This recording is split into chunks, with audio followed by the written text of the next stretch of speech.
100 in-person attendees and 1,000 virtual participants, including investors, agri-entrepreneurs, policymakers, and global leaders. Don't miss the chance to be part of Jamaica's agricultural transformation. So tune in to Cliff Hughes Online with George Davis, Friday, September 19 from 10 a.m. to 1 p.m. It's the Jamaica Agribusiness Investment Forum at the Montego Bay Convention Center. Catch us live on YouTube at Nationwide 90 FM Live 2 or turn your radios to Nationwide 90 FM, the new revolution in media. This broadcast is brought to you by Agro Investment Corporation, Jamaica Stock Exchange, the Coconut Industry Board, Walkerswood, the Jamaica Customs Agency, Jamaica Special Economic Zone Authority, the Jamaica Agricultural Regulatory Authority, and SCJ Holdings. I'm Dennis Brooks. I'm Marlon Campbell. I'm Floyd Green. And I'm Garth Williams. Catch us on the Jamaican Dads podcast right here on Nationwide 90 FM, Thursdays at 8 p.m. with a repeat on Sundays at 6 p.m. The Jamaican Dads podcast is all about providing men with a healthy, safe, and functional forum to tackle many of the taboo topics that concern our masculinity. Like everyone else out there, we're dads of varying amounts of experience who come from different backgrounds and often view the world differently. We're definitely not perfect, but we're all brethren and we're all committed to this piece of rock called Jamaica. Too often, there are no safe spaces for men to explore the issue. Ready to tackle that building project? Start right. Start here at H&L Rapid True Value for building supplies. The time by H&L Rapid True Value is Nationwide time, 5 o'clock. From the Nationwide News Network. Comprehensive, incisive, tough. This is Nationwide at 5. Good afternoon, I'm Nora Gay Banton. And I'm Mahiri Stewart. In Nationwide News at this hour, government to craft new economic plan to push the country towards more meaningful growth. This plan will focus on boosting long-term growth and productivity, deepening financial inclusion and resilience, and strengthening social protection for vulnerable households. Rebranded Ministry of National Security and Peace to focus on violence prevention. Opposition leader Mark Golding calls for more to be done on the part of the government to foster unity. Senator Keith Duncan says he wants to support the development of the country.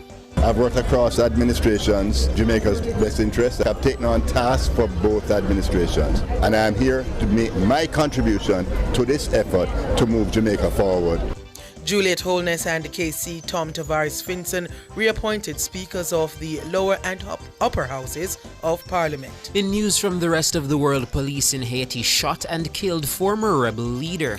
Trump suggests Starmer could use military to control UK borders. In headline sports, 4 Jamaicans will be vying for medals at the Tokyo World Championships on Friday. And later in our broadcast, in our cover story at 5:35, CEO of JMMB Group, Keith Duncan, and the CEO of Barita Investments, Ramon Small Ferguson, have been appointed to the Senate. They'll tell us about their decision to serve as senators. In public opinion at 6:26, we ask your reaction to Juliet Holness being reappointed as Speaker of the House.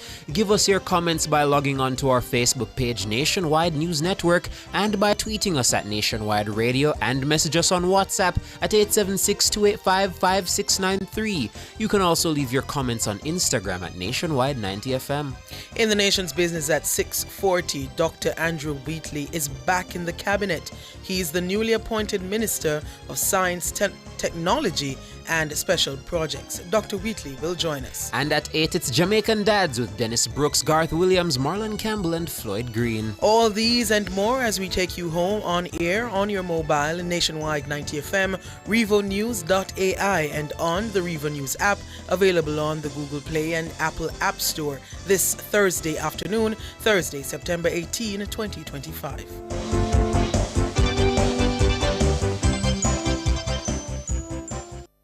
The hour is brought to you by the KFC Value Menu. Grab a chicken box, famous bowl, crunch sandwich, or small popcorn chicken with combos starting at just $620. KFC, it's finger licking good. If it's news, it's got to be Nationwide 90 FM. Now the details. Prime Minister Dr. Andrew Holness says the government will be crafting a new economic plan to push the country towards more meaningful growth. He made the announcement in his address to the opening of the new term of the House of Representatives on Thursday. Dr. Holness says the plan, when formulated, will help boost long-term growth while maintaining fiscal prudence. Siobhan Campbell tells us more. Addressing the lower house, Prime Minister Dr. Andrew Holness charged government and opposition members of parliament with fulfilling the needs and aspirations of Jamaicans as a unified voice. As part of that agenda, he spoke to the need for a new economic plan to foster growth across the country. With stability secured, the next step is growth. In this term, the government will be engaged in crafting a new medium-term economic plan, one designed not just to preserve discipline, but to unlock opportunity. This plan will focus on boosting long-term growth and productivity, deepening financial inclusion and resilience, and strengthening social protection for vulnerable households.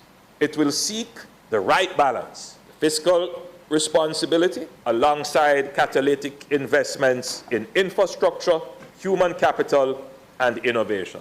The Prime Minister acknowledged that many Jamaicans have yet to properly benefit from the hard-won macroeconomic stability enjoyed over the last decade. However, he says empty calls for growth are meaningless without greater calls for performance-based systems and greater productivity. Productivity has to be a focus of the new administration, of the government, of the entire parliament. And secondly, we have to move to more performance-based systems. There is a lot of empty talk about growth, but growth is a matter almost wholly and solely about how much more can you produce. And until the minds of our parliamentarians, our policymakers are focused on this question, how much more can we produce, and put the systems in place to encourage greater production, then it is only mere rhetoric about growth. Dr. Holness reminded the MPs of their higher duty to the people of Jamaica and not to their political parties. Honourable members, whether you sit on the government benches or on the opposition side, let us never forget that we are here not for ourselves, but for Jamaica. Each of us sent here by the people to carry their concerns, to amplify their aspirations, and to frame into law and policy the hopes and dreams of all our citizens. Today is not about resting on our laurels. This new parliament is charged not with maintaining the status quo, but with advancing to a higher plane of national development. Siobhan Campbell for Nationwide News. Meanwhile, the Prime Minister says a shift to violence prevention is a key component in the rebranded Ministry of National Security and Peace. He called on the Parliament to be of one mind and one body in the effort to eliminate social violence. I believe that this generation of leaders also has the capability to eliminate social violence from our society.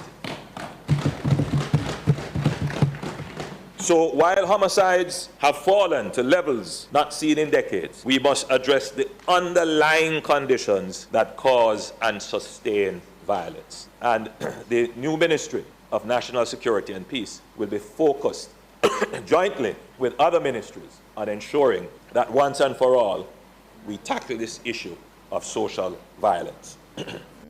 However, Dr. Holness says a lot has been achieved in securing the nation to date. For the first time in decades, Jamaica is no longer the most homicidal country in the Latin American Caribbean region. This is a major change. This is progress, but it must not be a passing phase. The decline must be sustained as we not only root out the gangs, but also transform the communities where they once had safe havens. By removing their habitat and changing the conditions, volatile communities, and indeed all of Jamaica, can become safer and more prosperous. Indeed, Jamaicans will be able to sleep with their windows and doors open.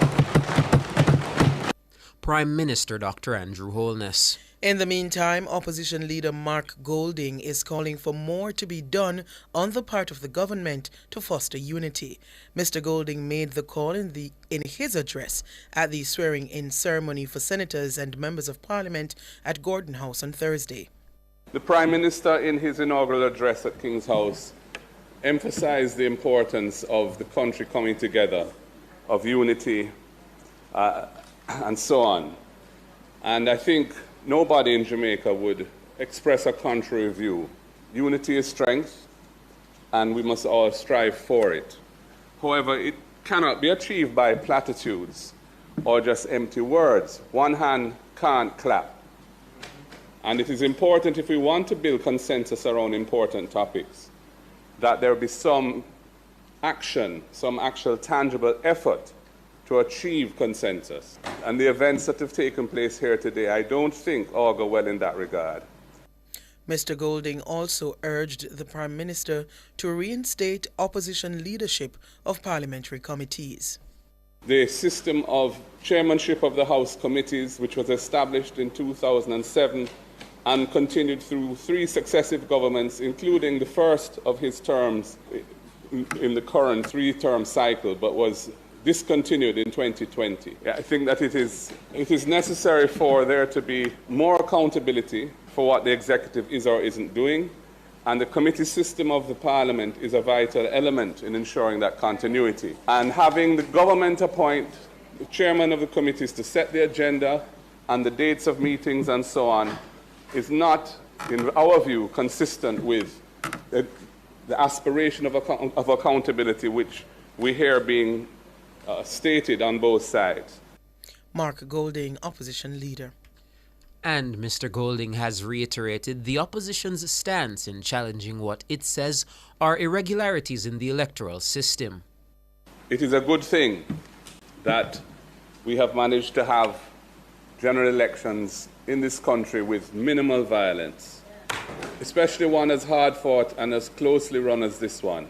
And it shows that what was once a scourge on our society and body politic is something which we can hopefully say is permanently behind us. We have other concerns about the electoral system, which we have already foreshadowed in public statements that we've made, and we intend to continue to do what we can to see improvements in that area.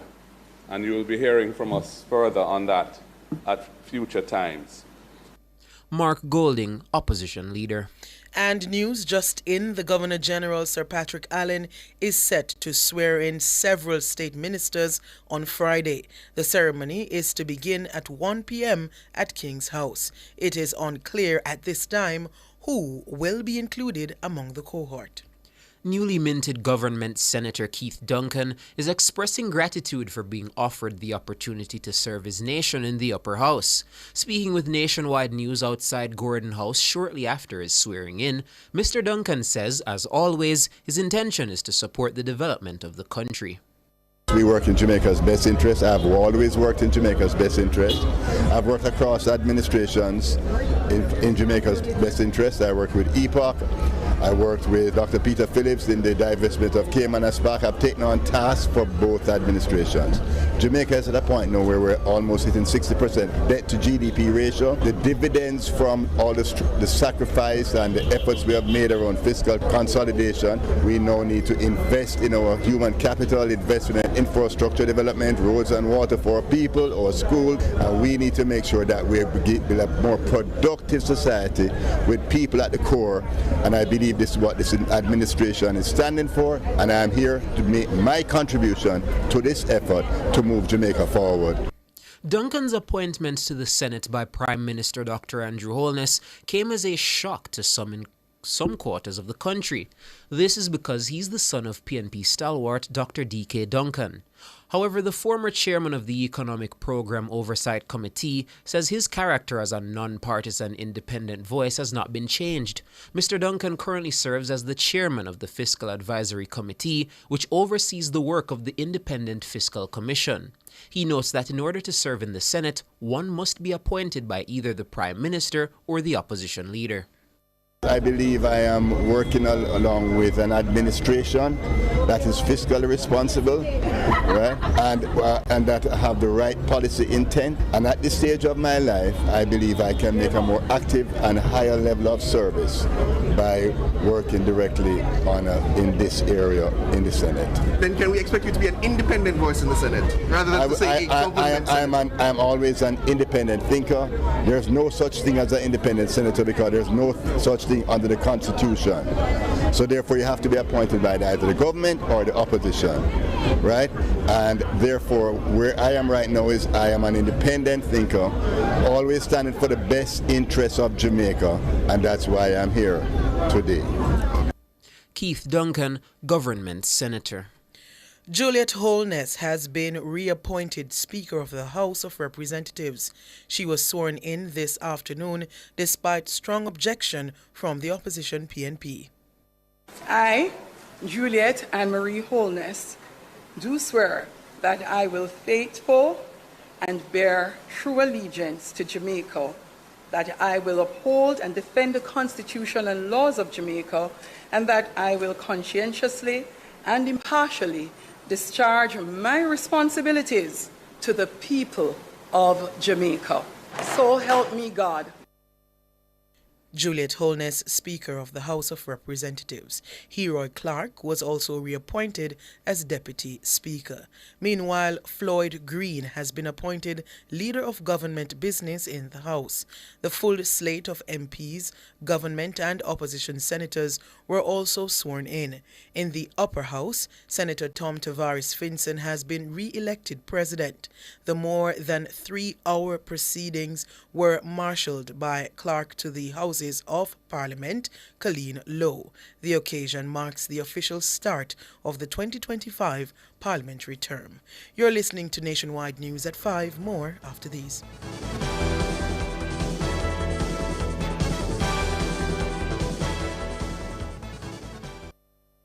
It's IQ Optical's sizzling summer sale. For this month only, get 50% off lenses when you purchase a frame. Kids get free lenses with a purchase of a frame. Make the intelligent choice with IQ Optical. Conditions apply. The time by IQ Optical is 5:15. Rentokil Initial offers air purification solutions with triple filtration and unique auto-sensing capabilities that neutralizes malodor and replaces it with clean air. Call Rentokil Initial at 926-4236 for more details. The temperature by Rentokil is... It's 30 degrees Celsius in Kingston, 28 in Montego Bay. Do it for your best life, do it. Go check your HIV status, do it. So keep your life trending, no pretending. Me I tell yourself it, do it for you, do it for you. Every time you are link with a condom, coulda Ozzy, coulda wife, coulda be a random. Condom connect and protect your profile. Be your own fan, do it for your best life. Do it for your best life. Do it, don't put yourself at risk. Condom connect every time. Do it for your best life. Continuing the news. Newly elected Member of Parliament for Northwest St. Catherine, Damian Crawford, was tight-lipped when asked about rumours circulating that he will be challenging Mark Golding for leadership of the PNP. Nationwide News spoke to Mr. Crawford outside Gordon House shortly after he was sworn in. Well, there's an election for the People's National Party to be held in October. If that is so, people will see that is so. Government Senator Abka Fitzhenley recently alleged that a series of missteps by PNP President Mark Golding have led to calls for Crawford to assume leadership of the party. When asked by Nationwide News to expound on his labeling of Golding as embattled during a media conference at the JLP's Belmont Road headquarters, Fitzhenley said it was an open secret that a coalition is forming against Golding inside the PNP. Addressing a media briefing following the September 3 general election, Mr. Golding revealed that 27 of the 28 MPs had given him the nod to continue in his role when Parliament is reconvened. Nationwide News understands that Crawford is among the 27 that signed. Mr. Golding also brushed aside suggestions that he offer his resignation following the election defeat. Mr. Crawford says despite the PNP's loss at the polls, there are positives for the party as they look ahead to the next general election. So what we have done is to move from by 97,000 more votes. JP only got 5,000 more votes. That's a trend that if it continues, it will be a landslide the next time. We also got 14 more seats. The JP got 14 less seats. So that's a trend that if it continues, it would also be another indicator of a landslide. It was an uphill task from 14 to 32. They also had the resources of government that they were willing to use freely. So those are some of the things. I think one of the things we have to ensure is reform from an electoral process standpoint, in particular as it relates to a list reaffirmation. But generally, I think that the trend is good, and we have to just look back why we weren't successful in total. But I think that there are successes we can work on. Damian Crawford, MP for Northwest St. Catherine. Mayor of Mandeville, Donovan Mitchell, is again expressing concern about what he describes as the lack of active security checks of the arrival of deportees to Jamaica. Mayor Mitchell expressed his concern following an update by the police at the recent sitting of the Manchester Municipal Corporation. The briefing was provided by the sub-officer in charge of the Manchester Community Safety and Security Branch, Inspector Berthlyn Lloyd. Regarding the monitoring of the deportee, I think something will have to be done. So I will take the concerns to the superintendent so that they can have things in place to treat with it. The Jamaica Eye, Mandeville is on the system. Things are in place for Christian and Paulines to be on, but I cannot speak what is in place for Porus right now. But Inspector Lloyd's remarks did not sit well with Mayor Mitchell. According to the mayor, the JCF needs to be proactive in monitoring deportees. I'm taking them back to say that you'll have to do whatever it is with the superintendent to know. I thought... No, what I'm saying... No, 1 minute. I thought there was a unit within the Jamaica Constabulary Force that will be monitoring deportees. They come and you watch their movements and all of that. It would be easy for the country to know what these were charged for, what are they here for. Because for that type of situation that happens on Caledonia Road, you can imagine if it was a day when school was in session or anything, or it was a busy day and all of that, what could have happened in the day. And so I think if we don't have it, or if we have it, it has to be monitoring more and more, because more deportees are coming back to Jamaica than normal. Donovan Mitchell, Mayor of Mandeville. Last Tuesday, 54-year-old Dave Alfrancis Wilson was killed during a gun battle with security forces on Caledonia Road in Mandeville. Wilson, who is also known as Brown Man, was a 3-time deportee from Canada where he had served prison time in the 1990s for armed robberies and hostage-taking. In Jamaica, Wilson was wanted as the main suspect in the murder of Adrian Bernard, which happened hours before the police confrontation. World in a Minute is brought to you by ABC Electrical Sales. We make things as easy as ABC. Hose assembly and supply, equipping Jamaica for success. And Charles O'Connor Consulting Network, COCN, driven by international accounting standards, modern technology, and integrity. The World in a Minute. Haitian police killed former rebel leader Wilford Ferdinand after they accused him of opening fire at a police checkpoint. That's according to a spokesman for Haiti's National Police. Ferdinand was a suspected gang leader who played a key role in the 2004 uprising that ousted former President Jean-Bertrand Aristide. According to the police, Ferdinand was not being targeted. The police say Ferdinand had approached the checkpoint in a car with tinted windows, only to back up and open fire on their officers. The policemen then returned fire, killing Ferdinand and an unidentified person traveling with him. Gruesome pictures of the killing were shared on social media, sparking ongoing protests that caused businesses to close. U.S. President Donald Trump has suggested to Prime Minister Sir Keir Starmer that he could use the military to stop illegal migration into the UK. Trump was speaking at a news conference marking the end of his second state visit to the UK. He discussed migration issues with Starmer during a meeting at his country residence, Chequers. The U.S. president talked about his policies to secure borders in the U.S. and said the U.K. faced a similar challenge with migrants crossing the English Channel in small boats. Since his return to the White House in January, Trump has stepped up deportations of illegal immigrants and cracked down on unlawful border crossings. Sir Keir says illegal migration was an issue his government had been taking seriously. He says the government had struck several migrant return deals with other countries, including France, and had been taking action to crack down on people smuggling gangs. World in a Minute was brought to you by ABC Electrical Sales. We make things as easy as ABC. Hose Assembly and Supply, equipping Jamaica for success. And Charles O'Connor Consulting Network, COCN, driven by international accounting standards, modern technology and integrity. Recapping the top stories making nationwide news at this hour. Government to craft new economic plan to push the country towards more meaningful growth. Rebranded Ministry of National Security and Peace to focus on violence prevention. Opposition leader Mark Golding calls for more to be done on the part of the government to foster unity. Senator Keith Duncan says he wants to support the development of the country. I've worked across administrations, Jamaica's best interest. I've taken on tasks for both administrations, and I am here to make my contribution to this effort to move Jamaica forward. I'm Nora Gay Banton. And I'm Mahiri Stewart. You can find the news on our website at revonews.ai and on the Revo News app, available on Google Play and the App Store. News next, the headlines at 6.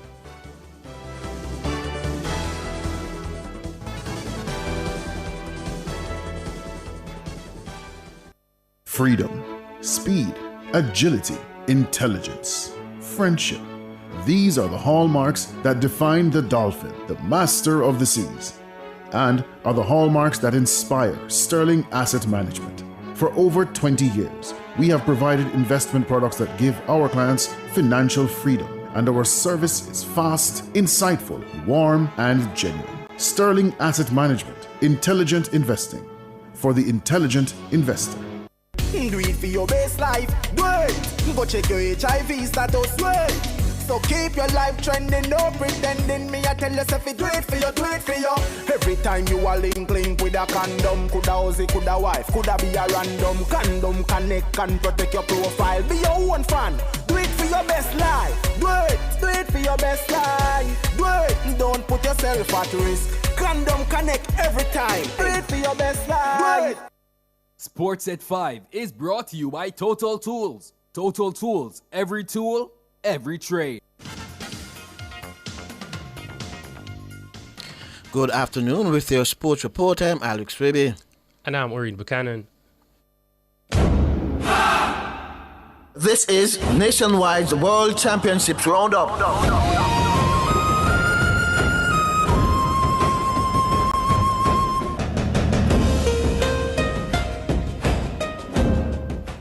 Now, the pair of Brian Lavelle and Sharika Jackson are down to contest the final of the respective men's and women's 200 meters at the World Athletics Championships in Tokyo, Japan on Friday.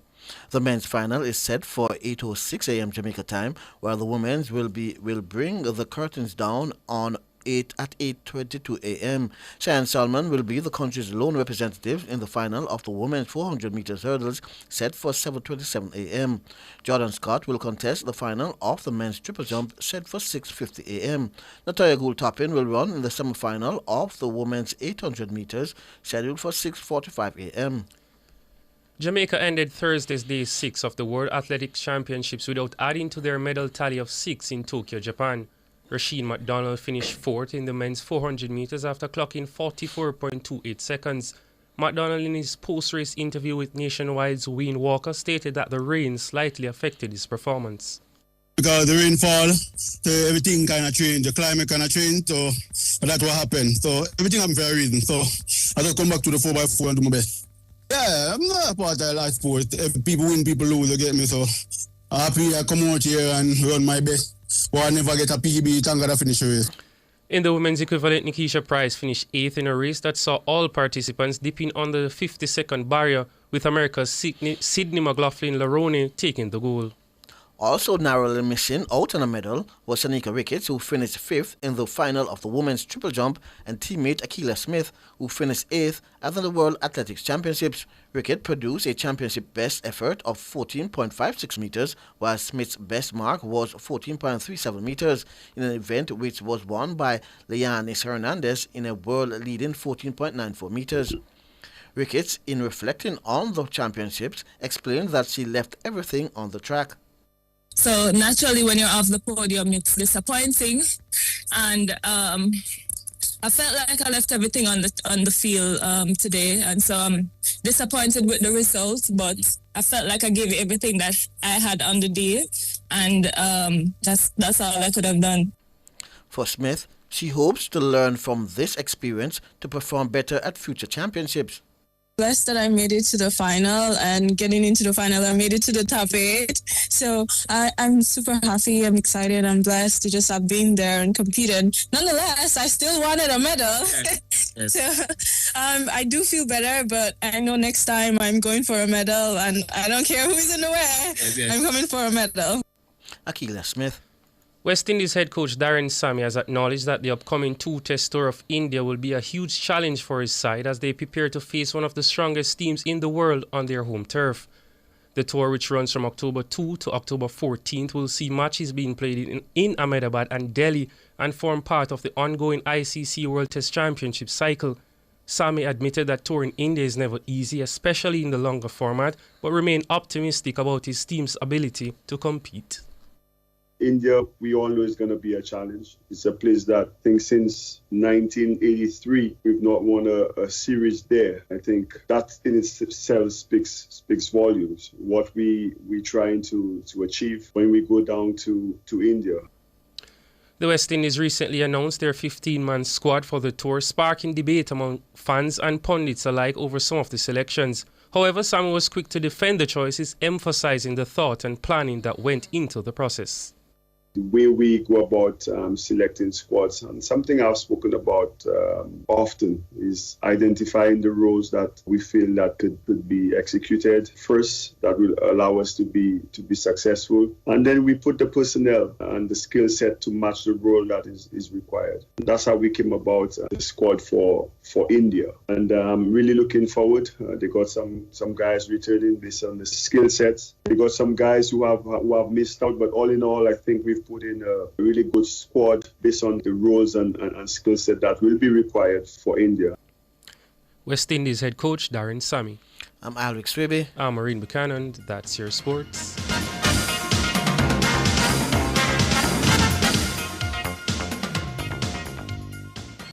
Sports at 5 was brought to you by Total Tools. Total Tools, every tool, every trade.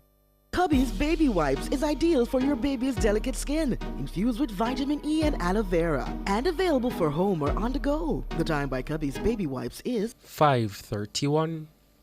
From Kingston to the world, from Montego Bay to new adventures, and from Ocherias to endless possibilities. Wherever you're headed, we will proudly take you there. Jamaica's airport, your global gateway. The temperature brought to you by the Airports Authority of Jamaica is 30 degrees Celsius in City Kingston and 28 in Montego Bay. Delicious meals, poolside cocktails, right on the beach. Disconnect from your daily worries and reconnect with the one you love. There's no paradise like home. This summer, enjoy a romantic all-inclusive escape at Couples Tower Isle, Couples Sanssouci, Couples Negril, or Couples Swept Away from $295 USD per night. Take advantage of this offer today by visiting Couples Resorts at couples.com. Conditions apply. Don't fall victim to deepfakes. Watch out. Protect yourself. What is the For more TV? information, visit broadcastingcommission.org or Here, scan baby. the QR code on screen. Deepfake. No deepfake can't catch me. Junior, you know say AI can make something will look and sound just like you? One day Junior get a voice note from her granny. Say the food done, the medication done, and she need money urgently. Need money urgently? But Miss Pat no like ask people for things. And as so comes, Judy get suspicious. So what she do? She asks the neighbor if he go check pan her. Junior, The lady quite alright over there make her Sunday dinner. So, the voice note a deep fake? Yes, my love. Come, your food ready. Right now, it look like we have to outsmart the AI. But wait, I really want dege dumpling here, give me. Me I wonder if AI can make one deep fake dumpling for you. To learn more about deepfakes, visit www.broadcastingcommission.org. Is your money idling when it could be thriving? With CIBC Caribbean's fixed deposit offering, you can take charge of your cash. With 50,000 Jamaican to start, choose terms from 30 days to 2 years. Lock in your funds and enjoy premium rates guaranteed to grow your wealth. Whether you're eyeing short or long-term gains, our fixed deposit accounts puts you firmly in control of your money. Now is the time to open a CIBC fixed deposit account and start earning more today. CIBC, ambitions made real. Tune in to Cliff Hughes Online with George Davis on Friday, September 19 from 10 a.m. to 1 p.m. as we broadcast live from the Jamaica Agribusiness Investment Forum at the Montego Bay Convention Center. Under the theme, Sustainable Agribusiness, Global Reach, Local Impact, this international forum will showcase investment opportunities, flagship projects, and the official deal book. Over 600 in-person attendees and 1,000 virtual participants, including investors, agri-entrepreneurs, policymakers, and global leaders. Don't miss the chance to be part of Jamaica's agricultural transformation. So tune in to Cliff Hughes Online with George Davis, Friday, September 19 from 10 a.m. to 1 p.m. It's the Jamaica Agribusiness Investment Forum at the Montego Bay Convention Center. Catch us live on YouTube at Nationwide 90 FM Live 2 or turn your radios to Nationwide 90 FM, the new revolution in media. This broadcast is brought to you by Agro Investment Corporation, Jamaica Stock Exchange, the Coconut Industry Board, Walkerswood, the Jamaica Customs Agency, Jamaica Special Economic Zone Authority, the Jamaica Agricultural Regulatory Authority, and SCJ Holdings. I'm Dennis Brooks. I'm Alan Campbell. I'm Floyd Green. And I'm Garth Williams. Catch us on the Jamaican Dads podcast right here on Nationwide 90 FM, Thursdays at 8 p.m. with a repeat on Sundays at 6 p.m. The Jamaican Dads podcast is all about providing men with a healthy, safe, and functional forum to tackle many of the taboo topics that concern our masculinity. Like everyone else out there, we're dads of varying amounts of experience who come from different backgrounds and often view the world differently. We're definitely not perfect, but we are all brethren and we're all committed to this piece of rock called Jamaica. Too often, there are no safe spaces for men to explore the issues which are important to us. Plus, most of the content out there about parenthood is produced by women, for women. So we think it is important that we be the change we want to see. Follow us on YouTube, Facebook, Instagram, and Twitter at Jamaican Dads with a Z. And definitely join us here on Nationwide 90 FM every Thursday at 8 p.m. with a repeat on Sundays at 6 p.m. for the Jamaican Dads podcast. It's a revolution in media. Cover Story is brought to you by Multilink. Roll with control. Use Multilink. Safe, fast, and accepted in more locations. Multilink. Access every time, everywhere I go. Multilink. 24/7 access for me. It's just a win-win when we use Multilink. This card is Jamaican built, yeah. Fast and secure, you can use anywhere. Spend while supporting the economy. Look for the Multilink logo on your card and benefit from Jamaica's largest debit payment network. Multilink, 24/7 access for me. What would I do without my Multilink?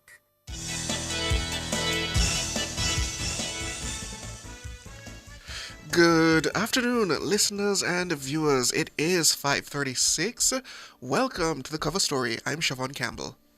My name is Sanjay Lewis. Good afternoon to you, Siobhan, and good afternoon to all our listeners. And it's Cover Story time. And this afternoon, we're focusing on the Senate because the Jamaican Senate consists of 21 senators, with 13 appointed by the Governor General on the advice of the Prime Minister and 8 appointed on the advice of the Leader of the Opposition. On Thursday, they were all sworn in at Gordon House. King's Counsel Tom Tavares Finson was reappointed as President of the Senate. Tavares Finson was nominated by Senator Kamina Johnson-Smith of the governing Jamaica Labour Party, JLP. The nomination was also seconded by Senator Donna Scott Motley from the opposition People's National Party, after which he took the oath of allegiance. Well, tonight we will talk with two of the newly appointed senators as to their decision to serve in the upper house. We are now joined by Chief Executive Officer for the JMMB Group, Senator Keith Duncan, and Chief Executive Officer for Berita Investments, that's Senator Ramon Small Ferguson. Good afternoon, gentlemen. Good afternoon, good evening. Good afternoon. Let's start with you, Senator Ramon Small Ferguson. What inspired this move to join the upper house? No, well, I mean, for me, it was simply the opportunity to serve. I have been somebody who has been focused throughout my whole career on trying to have a broader impact on Jamaica, and I mean, this really allows me to expand that platform. It allows me to bring the skills and perspective that I've gained from my time in finance and business and governance to, I guess, a national conversation. I mean, I think given where we are in our country's history, the challenges that we have are in some respects complex, and they require constructive dialogue. And the best way, I think, to really tease out constructive dialogue is presenting evidence-based solutions. Mm-hmm. So I'm honored to be able to bring what I have to that and contribute in that way. Right. And Senator Duncan, you come as a seasoned financial leader also. How do you intend to translate that expertise into policies that will help grow the Jamaican economy? Well, thank you very much, Sanjay, and thanks for the question. And again, good evening to your listeners and viewers. I have always played an active role in nation building. I have over the last 20 years or so. And at this point in my career and in my in service to Jamaica, I took a decision, which was a tough decision to begin to take on this higher level of service to contribute to Jamaica's growth and development. I have a ton load of experience in finance and business, in social transformation efforts, and among other areas, and I intend to bring my skill sets and my knowledge and my experience to bear on the deliberations. At the end of the day, the Senate is a reviewing body that looks at government policy and ensures that it fits with the legislation that is to be passed by the upper house. And I intend to make my contribution here. I think Jamaica is at a pivotal point in our history, getting to a place where we're at about 60% of debt to GDP. We have seen growth levels which have been fairly anemic for the last 20 to 30 years. We're at a point where, as fiscal resources become more and more available, I believe, as the government of Jamaica has pointed out, that it is, the dividends of all the sacrifices that we have made for decades now needs to be translated into the growth and development of our people, investing in human capital, investing in infrastructure, roads, water, all of these areas, increasing the quality of service to our people, increasing the quality of lives of our people.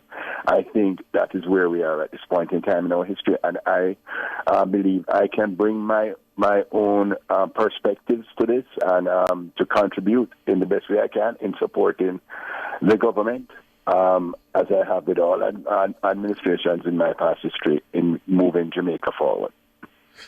Ramon Small Ferguson, you're the CEO of Berita, and at the end of the day, you're a man of high finance, just like Keith Duncan is as well.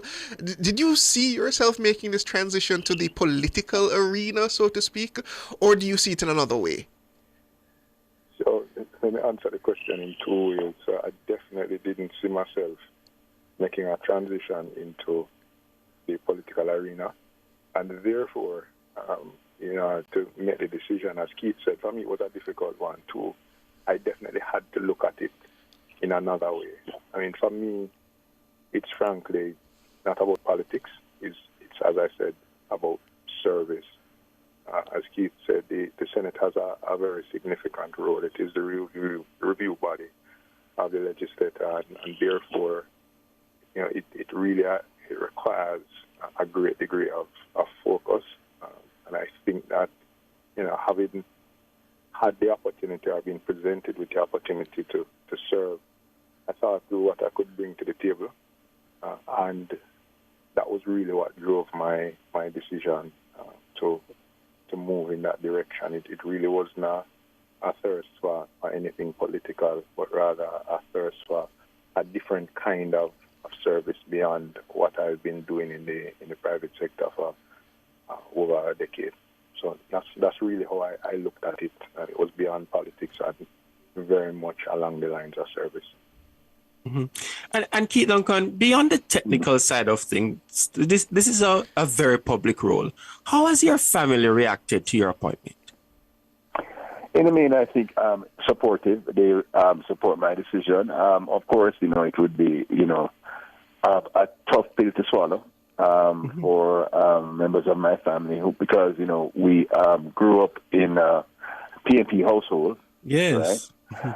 But my father and my mother were both free thinkers. My father joined the NDM at one point in time, and was a free and open thinker. And I believe that I will continue to be a free, open, and independent thinker. And serving at the pleasure of the Prime Minister and the people of Jamaica, I want to bring that balance and civil discourse to the deliberations.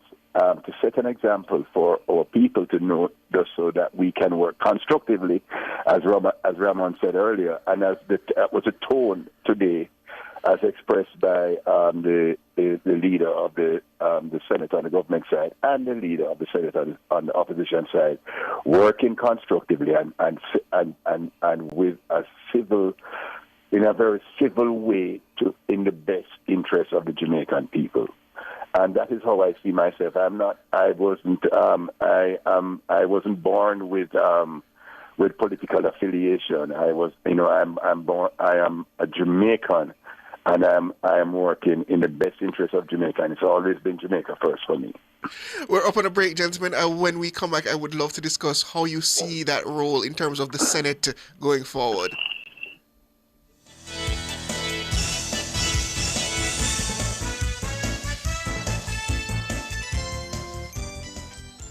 Clear your barrels and personal shipments with ease and convenience. Request a customs contactless clearance today through CCP at jca.gov.jm.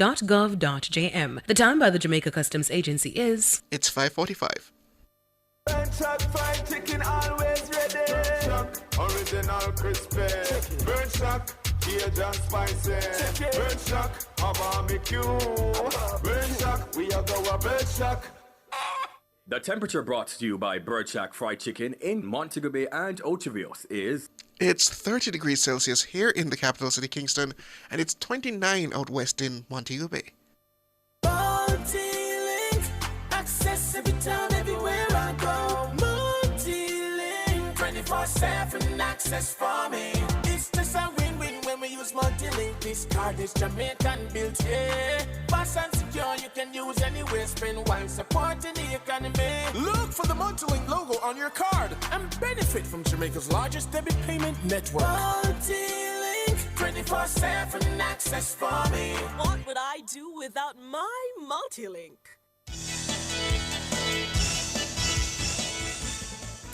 Welcome back, listeners and viewers. The Senate and the House of Representatives have both been convened. We are now into a new parliamentary term, and we have with us two of the newly minted senators, one from each side. That's Chief Executive Officer of the JMB Group. My apologies, Senator Keith Duncan, and Chief Executive Officer of Berita Investments, Senator Ramon Small Ferguson.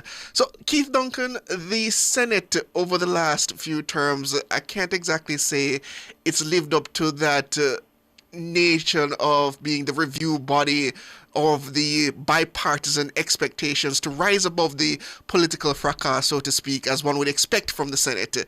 Do you see that changing now in this new term? And do you see you're being given the ability to essentially forge your own path rather than being required to toe a party line, so to speak? As I've said earlier, I'm an independent thinker, but my views are very much aligned with the current administration in terms of being fiscally responsible as a country, as the Prime Minister has laid out in terms of policy intent. It's about bringing prosperity, as he said, into the doorstep of Jamaican people, and I believe that that is where I am in terms of the human capital development. In terms of we need to focus in this area in terms of getting our education, our skills, upskilling our people to drive value-added growth, and that has been clear. That is a clear intent, but I hope that will now be accelerated. The infrastructure development, we have seen significant achievements in that regard, and there is continued effort to do so. And there is a lot of plans that are underway. There are projects that are being in execution, in planning, and for development for roads, water, spark program, etc. And we do need to really focus on these areas. Healthcare is also another important area that requires focus, and their work is going on in this regard, but there's more work to be done. And so therefore, where Jamaica is at this point in time, I think I can bring my voice to bear in contributing in a positive way to ensuring that Jamaica can become more productive, more prosperous as a nation, and an inclusive growth to grow our per capita levels of income for people, to make our people more wealthy. Inclusive growth is where it is, and taking care of our vulnerable people, and that is where, and also empowering our people to earn through entrepreneurial activities or through jobs and through higher value-added jobs where they can earn more. And I think this is where the focus should be. And I believe, in the main, most Jamaicans would be aligned with this. I think on either side of the aisle. And therefore, if we can get it to be as constructive a dialogue as possible, that at the end of the day works for the Jamaican people in creating a greater quality of life for them. I think that what the voice that I will bring is one of reason and one of objectivity and one of a civil and decent discourse to the Senate. Mm-hmm. And Senator Small Ferguson, the opposition has emphasized accountability in the economic sphere. How do you plan to use your Senate role to hold the government to account while still being constructive? Sure. I mean, that's critical in any sphere, whether it's the private or public sector. A lack of accountability means that whoever is in control is a law to themselves, right, which really does not work at all. From our perspective, certainly what's measured rather gets done. And, the government has set out a number of objectives, which is the what, a number of strategies to be pursued to achieve those objectives, which is the how. It's going to be very important, not only for the opposition, but for the Jamaican people to have good visibility and transparency around that, and to hold the government to account and keep the government in check in relation to achieving the what via the how. Right? So from our perspective, or rather from my perspective, speaking personally, I mean, Keith and I may sit on different sides of the aisle, but the issues that he described that Jamaica is facing, whether it's economic growth or maintaining stability, whether it's education. I mean, he didn't mention this, but things like climate resilience, they're shared concerns. And so, progress and prosperity could easily be synonyms. Really what will be critical is us being constructive on how to achieve these things, and us, from my side, holding the government accountable around being very steely focused on making the kind of impact that is required for the ordinary Jamaican person as we now enter this new phase of Jamaica's economy. The previous phase has been characterized by significant sacrifice, which has gotten us now to a place of stability. Now we need to use this tremendous gift of stability and fiscal responsibility and transform that into far-reaching and sustainable growth. And that is not an easy puzzle to solve. Each side will have their own views as to the how, and I think via the Senate and the minds in the Senate, we'll be able to work constructively to have the cream rise to the top to respect to the best of those ideas for the benefit of the Jamaican people. They will be the ultimate victor, I think, of any debates that we will have. And Sir Duncan, speaking of growth, you coming from the EPOC days as well as the fiscal advisory body, the Prime Minister spoke to productivity and performance-based systems. How do you see that now being implemented in governance in terms of bringing about that growth? Well, we can start with, from a performance management perspective, we know that with the public sector, the public sector compensation review, there were two phases to it. One, the review of the compensation models that exist to really streamline it and to make it more to make it simpler and manageable, because it was really, it had to be rationalized and put in, and I think Dr. Clark did an excellent job with it. Now, where we now need to ensure that we get is a performance management to get the speed of efficiency, to be the speed of effecting changes, procurement, services to the Jamaican people, that the public sector can be held accountable through performance, as Ramon said, through what gets measured, get done, and that's all it is about, accountability in terms of delivering services. And if you increase the efficiency of the public sector, you increase the productivity of Jamaica,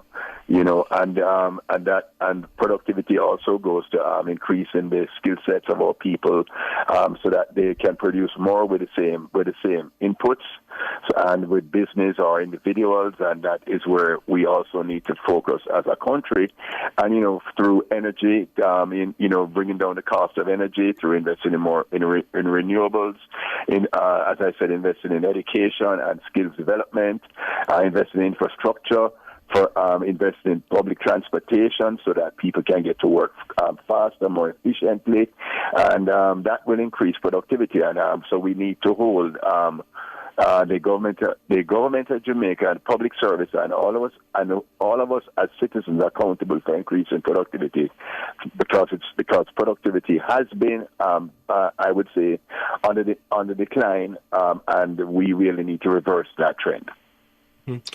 I want to hear from you, Senator Small Ferguson. What do you see as the single biggest economic challenge Jamaica faces right now, and how can the Senate play a role in addressing that specific challenge that you have identified? Well, quite frankly, I think we've been hovering around it, both specifically and generally. It's the absence of growth and the absence of the growth effect, not just growth on paper, but it actually feeling tangible to the ordinary Jamaican. And it's a puzzle that we have not been able to solve in a sustainable way post-independence. So I think that's probably the greatest challenge. How can the Senate play a role? Simply, if you think about a lot of the challenges to growth, the hurdles to be scaled in the pursuit of growth, they are structural in nature. They are inhibited by the systems we have in place or the systems that we don't have in place. A lot of those things are connected to the laws of the country. And so from my perspective, I think the Senate will need to inspire a legislative agenda that is as ambitious as the plans that have been put forward for the country. The truth is that both the two main political parties ran campaigns on very ambitious agendas, and one party has come out on top. And it's going to be very important for all branches of government to work in tandem to facilitate the pursuit of the what, which I think ultimately is growth, to hold the government who is in control account around that pursuit. And therefore, as I said, I think from the Senate's perspective, we do need to inspire a legislative agenda that is ambitious enough to see us having a chance to achieve many of the very ambitious things that have been set out. And I intend to be a voice of accountability, to be a voice of reason, to be constructive, to be facilitative, because frankly, I think my own background in the financial services sector, in the private sector, I'm used to getting things done. And I'll certainly bring that attitude to government. Whether it's met with frustration or results, the attitude will be there. That is Berita Investments Chief Executive Officer. Let me say something. I was totally happy and impressed to see that Ramon was appointed to the Senate by the opposition leader. Ramon and I have had a really positive, constructive working relationship in the sector. I mean, we work together around reforms, and he's a bright mind and definitely one for the future, a young leader from the private sector that I am extremely impressed with. And I hope that... Thank you very much, Keith. I mean, obviously, I can't leave Keith with the last word. Keith has been a killer in this sector for a number of years. And I think, look, I mean, if you look at the composition of the Senate across both sides, I think Jamaica should be very hopeful. I mean, there are many persons who are indicative of the best that Jamaica has to offer on both sides, and I'm definitely looking forward to playing my role alongside Keith and others to move this country forward. We may disagree at times, but I think, as I said, we are very aligned about the what, and the what is ultimately to the benefit of Jamaican people. Ramon Small Ferguson and the Chief Executive Officer of the JMMB Group, Senator Keith Duncan. I look forward to both of your contributions in the upper house, gentlemen. Have a good afternoon. Yeah, man. Thank you very much. Thank you for having us. Take care, Keith. Take care. Take care, man. All right. The headlines are next, listeners.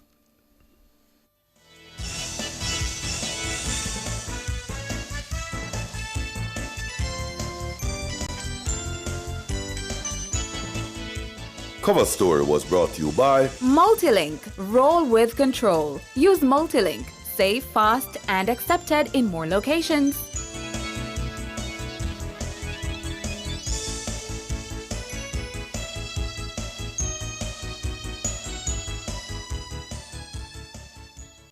The Hour was brought to you by the KFC Value Menu. Grab a chicken box, famous bowl, crunch sandwich, or small popcorn chicken, with combos starting at just $620. KFC.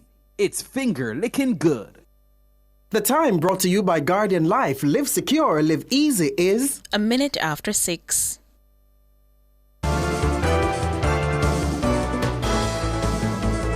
Nationwide headlines at 6.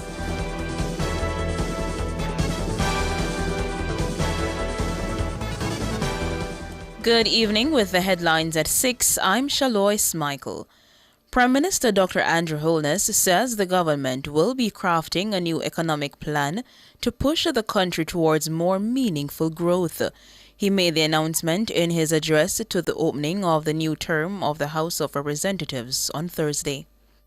With stability secured, the next step is growth. In this term, the government will be engaged in crafting a new medium-term economic plan, one designed not just to preserve discipline, but to unlock opportunity. This plan will focus on boosting long-term growth and productivity, deepening financial inclusion and resilience, and strengthening social protection for vulnerable households.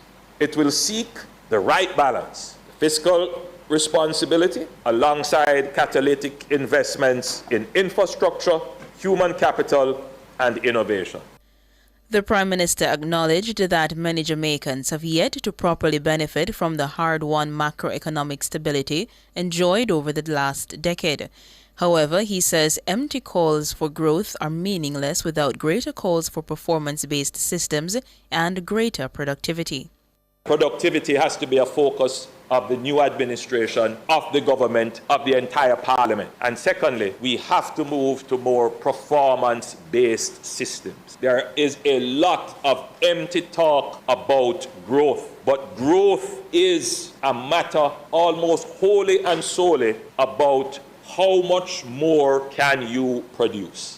And until the minds of our parliamentarians, our policymakers are focused on this question, how much more can we produce, and put the systems in place to encourage greater production, then it is only mere rhetoric about growth. Meanwhile, the Prime Minister says a shift to violence prevention is a key component in the rebranded Ministry of National Security and Peace. He called on the Parliament to be of one mind and one body in the effort to eliminate social violence. I believe that this generation of leaders also has the capability to eliminate social violence from our society. So while homicides have fallen to levels not seen in decades, we must address the underlying conditions that cause and sustain violence. And the new Ministry of National Security and Peace will be focused jointly with other ministries on ensuring that once and for all we tackle this issue of social violence. Prime Minister Dr. Andrew Holness. Opposition leader Mark Golding is calling for more to be done on the part of the government to foster unity. Mr. Golding made the call in his address at the swearing-in ceremony for senators and members of parliament at Gordon House on Thursday. The Prime Minister, in his inaugural address at King's House, emphasized the importance of the country coming together, of unity, and so on. And I think nobody in Jamaica would express a contrary view. Unity is strength, and we must all strive for it. However, it cannot be achieved by platitudes or just empty words. One hand can't clap. And it is important, if we want to build consensus around important topics, that there be some action, some actual tangible effort to achieve consensus. And the events that have taken place here today, I don't think augur well in that regard. Mr. Golding also urged the Prime Minister to reinstate opposition leadership of parliamentary committees. The system of chairmanship of the House committees, which was established in 2007 and continued through 3 successive governments, including the first of his terms in the current 3-term cycle, but was discontinued in 2020. I think that it is necessary for there to be more accountability for what the executive is or isn't doing, and the committee system of the Parliament is a vital element in ensuring that continuity. And having the government appoint the chairman of the committees to set the agenda and the dates of meetings and so on is not, in our view, consistent with the aspiration of accountability which we hear being stated on both sides. Mark Golding, opposition leader. Newly elected Member of Parliament for North West St. Catherine, Damian Crawford, was tight-lipped when asked about rumours circulating that he will be challenging Mark Golding for the leadership of the PNP. Nationwide News spoke to MP Crawford outside Gordon House shortly after he was sworn in. Well, there's an election for the People's National Party to be held in October. If that is so, people will see that is so. Government Senator Abka Fitz-Henley recently alleged that a series of missteps by PNP President Mark Golding have led to calls for Crawford to assume leadership of the party. When asked by Nationwide News to expound on his labeling of Golding as embattled, Fitzhenley said it was an open secret that a coalition is forming against Golding inside the PNP. Mr. Crawford says despite the PNP's loss at the polls, there are positives for the party as they look ahead to the next general election. So what we have done is to move from by 97,000 more votes. JP only got 5,000 more votes. That's a trend that if it continues, it will be a landslide the next time. We also got 14 more seats. The JP got 14 less seats. So that's a trend that if it continues, would also be another indicator of a landslide. It was an uphill task from 14 to 32. They also had the resources of government that they were willing to use freely. So those are some of the things. I think one of the things we have to ensure is reform from an electoral process standpoint, in particular as it relates to a list reaffirmation. But generally, I think that the trend is good, and we have to just look back why we weren't successful in total. But I think that there are successes we can work on. Damian Crawford, MP for Northwest St. Catherine. Those were the headlines at 6. I'm Shaloy Smichael. Sports is next.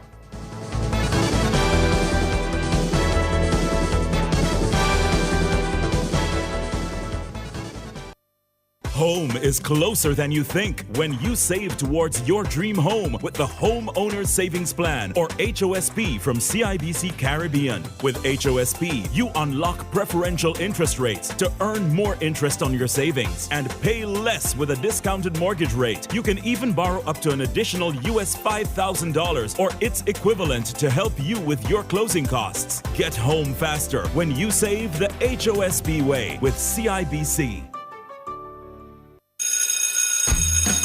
School is back in session, so let's see if you're quiz competition ready. In a right-angled triangle, the square of the hypotenuse equals the sum of the squares of the other two sides. Who gave us that theorem?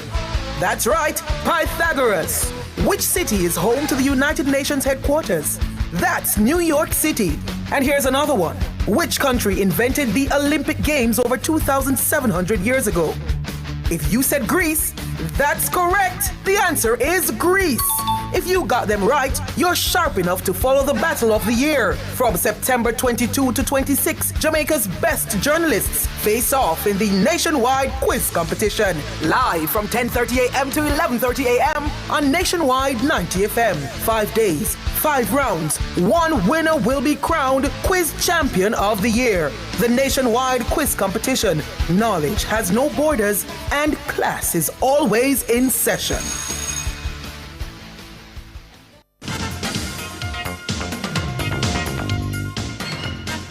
Good afternoon, with your sports report. I am Alex Raby. And I'm Oreen Buchanan. This is Nationwide's World Championships Roundup. Well, the pair of Brian Lavelle and Sharika Jackson are down to contest the final of the respective men's and women's 200 meters at the World Athletics Championships in Tokyo, Japan on Friday. The men's final is set for 8:06 a.m. Jamaica time, while the women's will bring the curtains down at 8:22 a.m. Sharon Salmon will be the country's lone representative in the final of the women's 400 meters hurdles, set for 7:27 a.m. Jordan Scott will contest the final of the men's triple jump, set for 6:50 a.m. Latoya Gould-Toppin will run in the semifinal one of the women's 800 meters, scheduled for 6:45 a.m. Jamaica ended Thursday's day 6 of the World Athletics Championships without adding to their medal tally of 6 in Tokyo, Japan. Rasheen McDonald finished 4th in the men's 400 meters after clocking 44.28 seconds. McDonald, in his post-race interview with Nationwide's Wayne Walker, stated that the rain slightly affected his performance. Because the rainfall, so everything kind of changed, the climate kind of changed, so that's what happened. So everything happened for a reason. So I just come back to the 4x4 and do my best. Yeah, I'm not a part of life sport. People win, people lose, you get me? So I'm happy I come out here and run my best. But I never get a PB, thank God I finish the race. In the women's equivalent, Nikisha Price finished 8th in a race that saw all participants dipping under the 50-second barrier, with America's Sydney McLaughlin-Lavrone taking the gold. Now, also narrowly missing out on a medal was Shanika Ricketts, who finished 5th in the final of the women's triple jump, and teammate Akila Smith, who finished 8th at the World Athletics Championships. Ricketts produced a championship best effort of 14.56 meters, while Smith's best mark was 14.37 meters, in an event which was won by Leyanis Hernandez in a world-leading 14.94 meters. Ricketts, in reflecting on the championships, explained that she left everything on the track. So naturally, when you're off the podium, it's disappointing, and I felt like I left everything on the field today, and so I'm disappointed with the results. But I felt like I gave everything that I had on the day, and that's all I could have done. For Smith, she hopes to learn from this experience to perform better at future championships.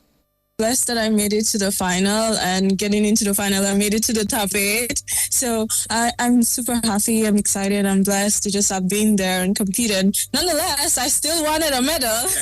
Yes. So I do feel better, but I know next time I'm going for a medal, and I don't care who's in the way. Yes. I'm coming for a medal. Lamar Diston failed to progress beyond the qualification stages of the women's high jump at the World Athletics Championships. Diston bowed out after finding it difficult to clear 1.83 meters. According to Diston, the season has been difficult to maneuver. Honestly, I have no idea what happened, to be honest. I went out there with the intention to get the qualifying mark, but it just didn't happen, so we move on from this. Honestly, I mean, this season it's been really hard, to be honest. Just going from the collegiate system to the professional level, it's really hard. There's a lot of changes and stuff. This season has not been going great for me. Lamar Diston.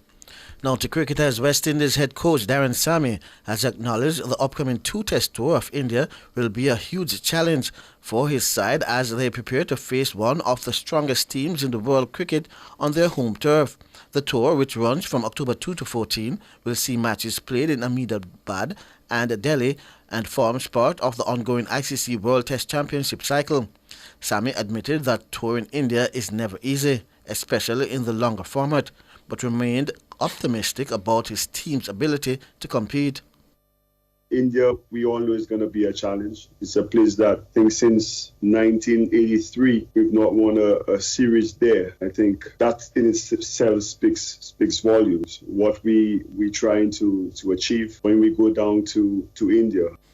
The West Indies recently announced their 15-man squad for the tour, sparking debate among fans and pundits alike over some of the selections.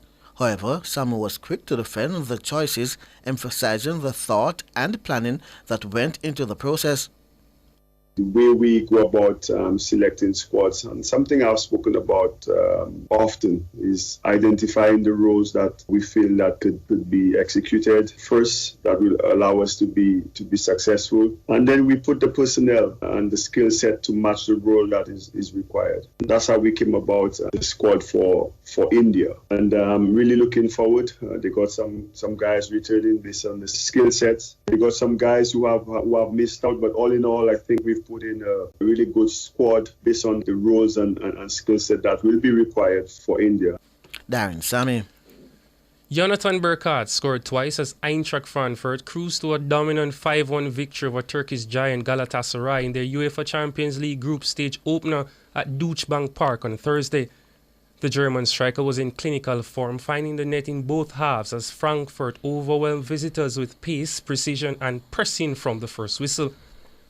Meanwhile, Manchester City maintained their perfect start to the Champions League campaign with a composed 2-0 victory over Napoli, who were reduced to 10 men early in the first half after defender Giovanni De Lorenzo was sent off in the 21st minute. In other results, Club Brugge beat AS Monaco 4-1, Bayern Leverkusen and FC Copenhagen drew 2-2, and Barcelona edged Newcastle 2-1. Now to netballers. Team manager of Jamaica's under-21 netball team, Suzette Townsend, says the young Sunshine Girls are settling in nicely as they prepare to open their campaign at the 2025 Netball World Youth Cup in Gibraltar. The tournament, which runs from September 20 to 28, will see Jamaica join in Pool C alongside England, Tonga, Wales and Sri Lanka. Townsend says they have arrived safely and the girls are adapting well to the environment in Gibraltar. The under-21 team has settled nicely here in Gibraltar. They've brought a ray of sunshine to the usually quiet engineering road that we're on. As team manager, I'm responsible for all off-court matters, and I'm pleased to report that the girls are acclimatizing well and feeling very comfortable. The temperature here is close to ours that we're used to back home, and that makes the transition so much smoother for everyone. Townsend says the energy is positive, the team is focused, and they are ready to get started. We looked into everything before we came. We took special care. And so we brought along our in-house chef. And so we have meals that are prepared with the Jamaican flavor. So there are no surprises when mealtime comes around. And that helps the players to maintain their focus and their routines of their performance. And so overall, the squad is happy. The squad is relaxed and ready to give their best on the court. Susan Townsend. Jamaica will kick off their group stage with a match against Tonga on September 21, followed by a clash with Sri Lanka on September 22. The team will then face Wales on September 23 before wrapping up group play in a highly anticipated showdown against England on September 24. 11 coaches have successfully completed the Level 1 Gymnastics Coaching Course, an initiative training program designed to lay a strong foundation in the principles of coaching with a particular focus on gymnastics techniques and athlete development. Among the standout participants was Shani Cousins, who emerged at the top of the cohort. Cousins not only completed the course but also earned the highest overall score as well as the highest practical score, solidifying her status as a promising new feature in gymnastics coaching. Led by renowned coach Tristan Hall, the program emphasized core coaching fundamentals, including athlete safety, technical skill development, communication, and motivation strategies. Reflecting on her experience, Cousins said the course was both challenging and rewarding. She says one of her biggest takeaways was learning how to help athletes relax and enjoy the sport. Some of the stuff I will be taking from this course is to teach them how to actually have fun doing the sport, having fun while actually achieving at the same time, because some of these kids that I have, to be honest, they just think it's all work and no play. They think the world's going to end if they don't accomplish or achieve anything as it relates to the sport. So I'm going to definitely get that to them. Shanice Cousins. Another standout was Shirley Smith, who earned the highest theory score in the program. Smith's performance underscored the importance of understanding the scientific and psychological aspects of coaching alongside practical skills. With this certification, all 11 participants are now equipped to begin their coaching journeys at the grassroots level, helping to grow the sport and inspire the next generation of gymnasts. The other participants are Atasika Williams, Shalisa Smith, Camila Thomas, Tashi Marshall, Abigail Anderson, Kennard Dandy, Tajay Francis, Shane Gooden, and Shakima Wright. I'm Alric Swebe. I'm Maureen Buchanan. That's your sports.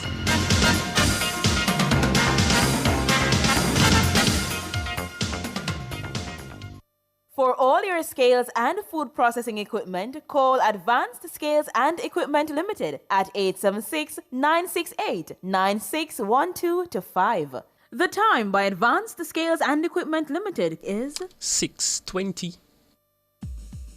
Now, PrEP makes it so easy. One pill before you link, prevent HIV. PrEP makes it so easy. One pill before you link, prevent HIV. You wanna do your thing with your queen or your king? Or I get a little frisky that make you flex risky. PrEP, are you extra bucketed? To help you stay HIV negative. PrEP makes it so easy. One pill before you link, prevent HIV. PrEP tablets available at your clinic from the Ministry of Health and Wellness. Already have a T-Tag for your vehicle? Just top it up and go through. Now you can see funds in your T-Tag account almost immediately after topping up. So, if you're already on your journey, you can safely pull off the road and top up using the My T-Tag app or WhatsApp. Or ask your passenger to do it for you. And within 5 to 10 minutes, you can enjoy the lower toll rates and other benefits of the T-Tag lane. Even if you forget to top up before you started your trip, top up your T-Tag and continue to go through quicker and cheaper on Transjam highways.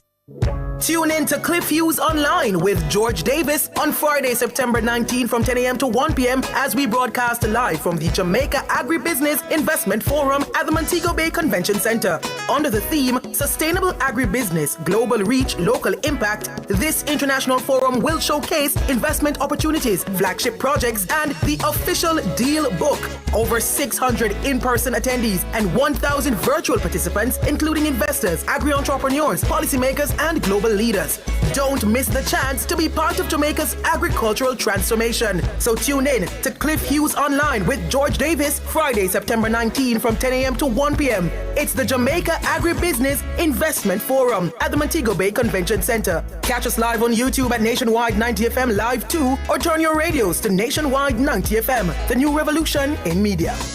This broadcast is brought to you by Agro Investment Corporation, Jamaica Stock Exchange, the Coconut Industry Board, Walkerswood, the Jamaica Customs Agency, Jamaica Special Economic Zone Authority, the Jamaica Agricultural Regulatory Authority, and SCJ Holdings. Public Opinion is brought to you by Cleasing Industrial Supplies Limited, Industrial Automation and Control Solutions. Hello, good evening, and welcome to Public Opinion here on Nationwide 90 FM. I'm Mahiri Stewart. Special good evening to our friends over on YouTube. You are invited to weigh in on today's Public Opinion as well, so let's get straight to it. Juliet Holness has been reappointed Speaker of the House of Representatives this after she was sworn in earlier this afternoon despite strong objections from the PNP.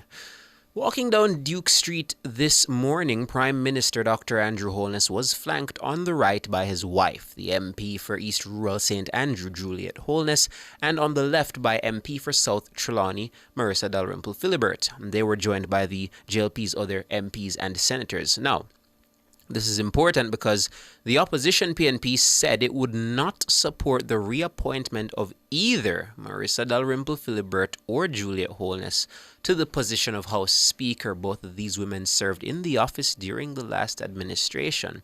In a statement on Wednesday, the PNP said the office of the House Speaker must at all times embody impartiality, integrity, and fairness in the management of parliamentary proceedings. Now, according to the PNP, serious concerns have arisen in recent years regarding the manner in which the business of the House has been conducted. The opposition says this includes what it describes as inordinate delays in the tabling of critical reports to the Parliament from the Auditor General and the Integrity Commission under the leadership of the successive speakers. The PNP says these matters have eroded the trust and confidence in the role of Speaker. So, with all of that said, today on Public Opinion we ask, what's your reaction to Juliet Holness being reappointed as Speaker of the House? This in light of the criticisms and the calls by the opposition PNP. So if we go over to Instagram, the first comment I see is from Alwyn.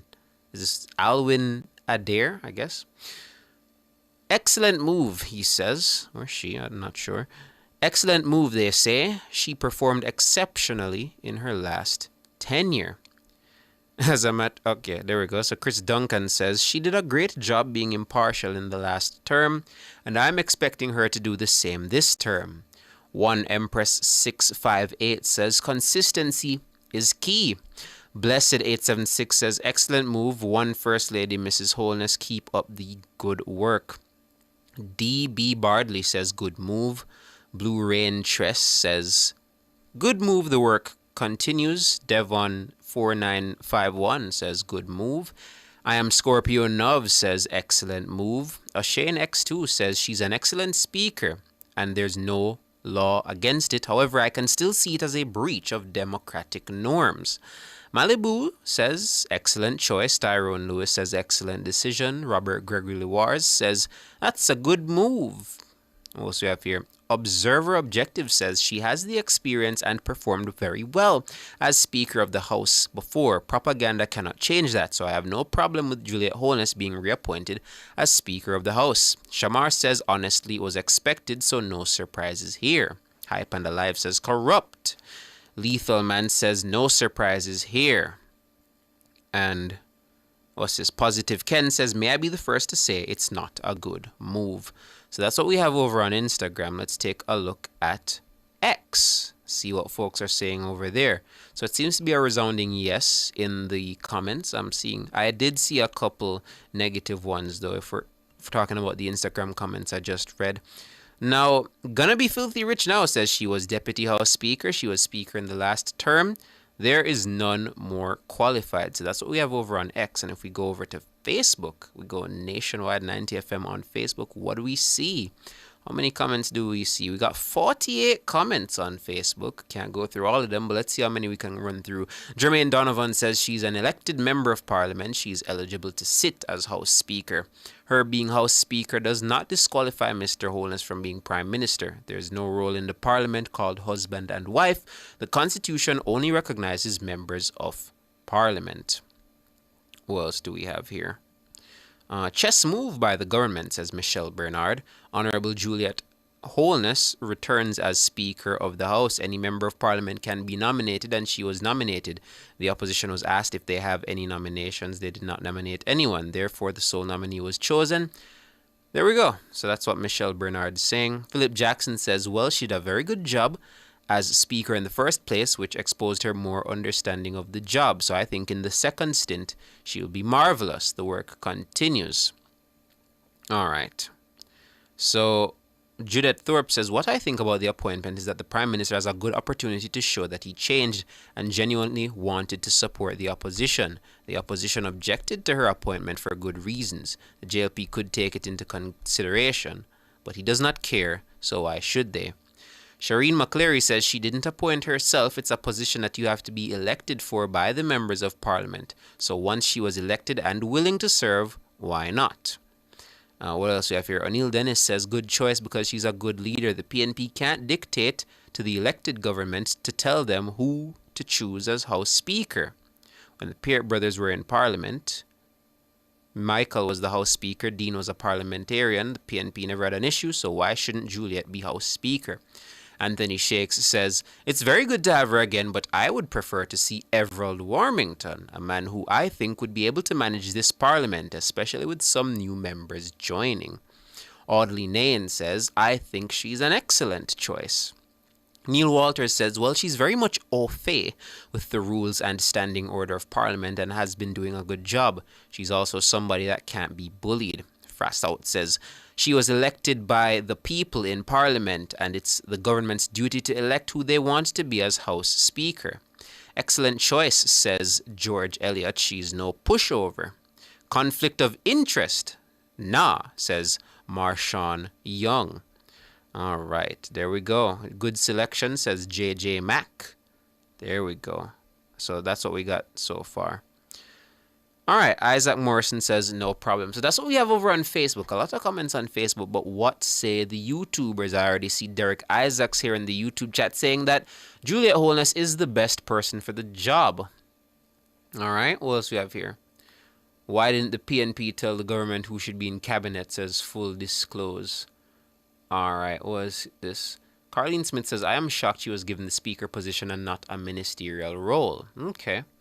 All right, Cass says, very intelligent lady, why worry? She is straightforward. Marcia Edwards says, good choice. We choose the government. They are free to choose. She did a good job. PNP have a problem with everything JLP does. All right, what else we have here? What's the problem with Juliet being the speaker, says Donovan Combry. Let the woman do her job. I find her to be very fair. Michael Clark says, good move. Don't let the opposition dictate to the government how to run the business. Crystal Tall says, yes, Mrs. Holness. Okay. What else we got here? With Juliet, no problem, says Cheerful Birds. Killian Henry says, Juliet Holness is the only person fit for that job at this time. All right. Someone says, she really should be housing minister, to be honest. She's a very, very qualified lady. I need to see her working, says Discover Something New. I'm going to scroll up, see if there's anyone I missed. Strong Link says, although I don't agree with appointing her to speaker, not because of the PNP, the optics is not ideal. It could provide fodder and excuses to the opposition. Pablo Jose Almeida says, I think I agree with the opposition. Neither Juliet or Philibert should be appointed. Okay. What else do we have here? What else do we have here? Mrs. Holness is solid as a rock, says Sandra Murray. All right. Still going through, still trying to see which ones I can read.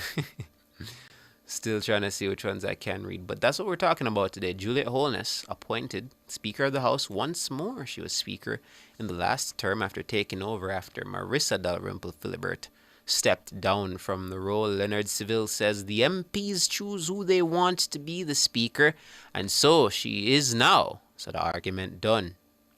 Alrighty. Outside of the Parliament, they have a lot of space, so expect a lot of walkout. Okay. Alright. So there we have it. There we have it, man. I think we can end it right there. Time's going, so that's Public Opinion here on Nationwide 90 FM. Thank you, as always, for participating. Now it's time for the Business Report. Let's get to it.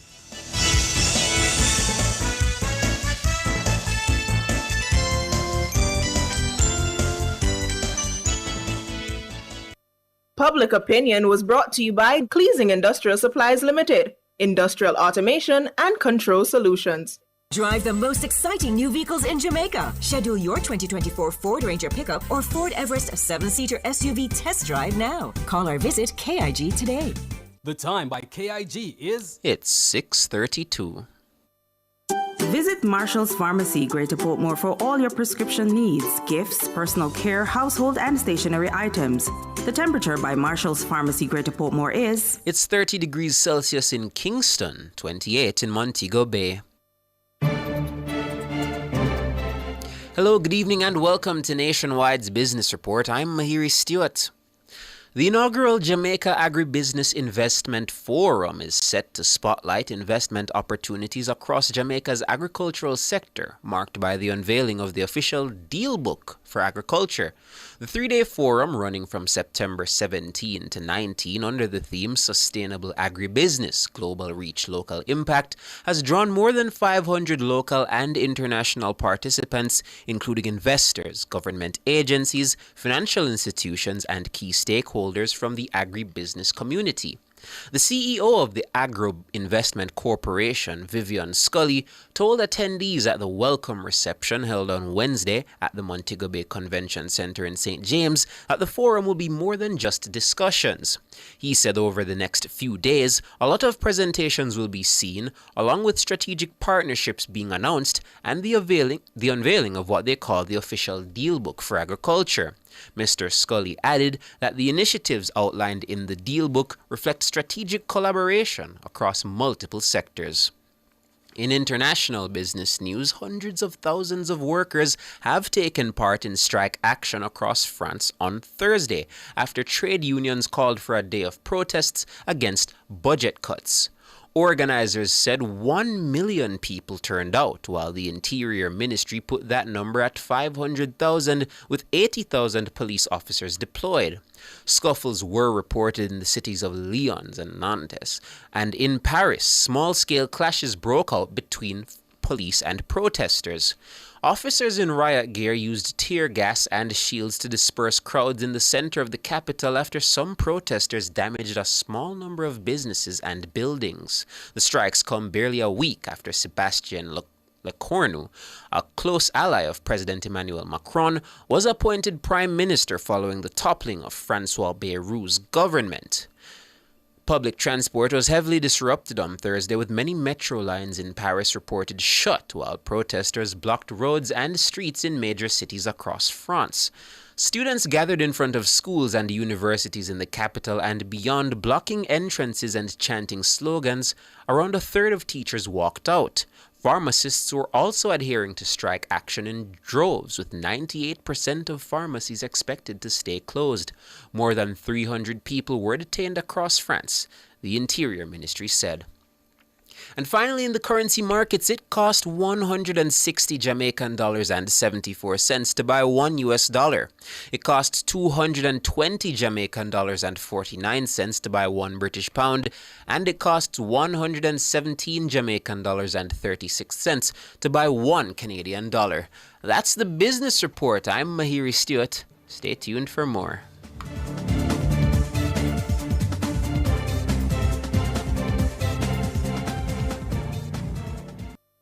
For over 30 years, Chris and Charles has been financing your goals, dreams, creating your great moments. Celebrate the occasion with us.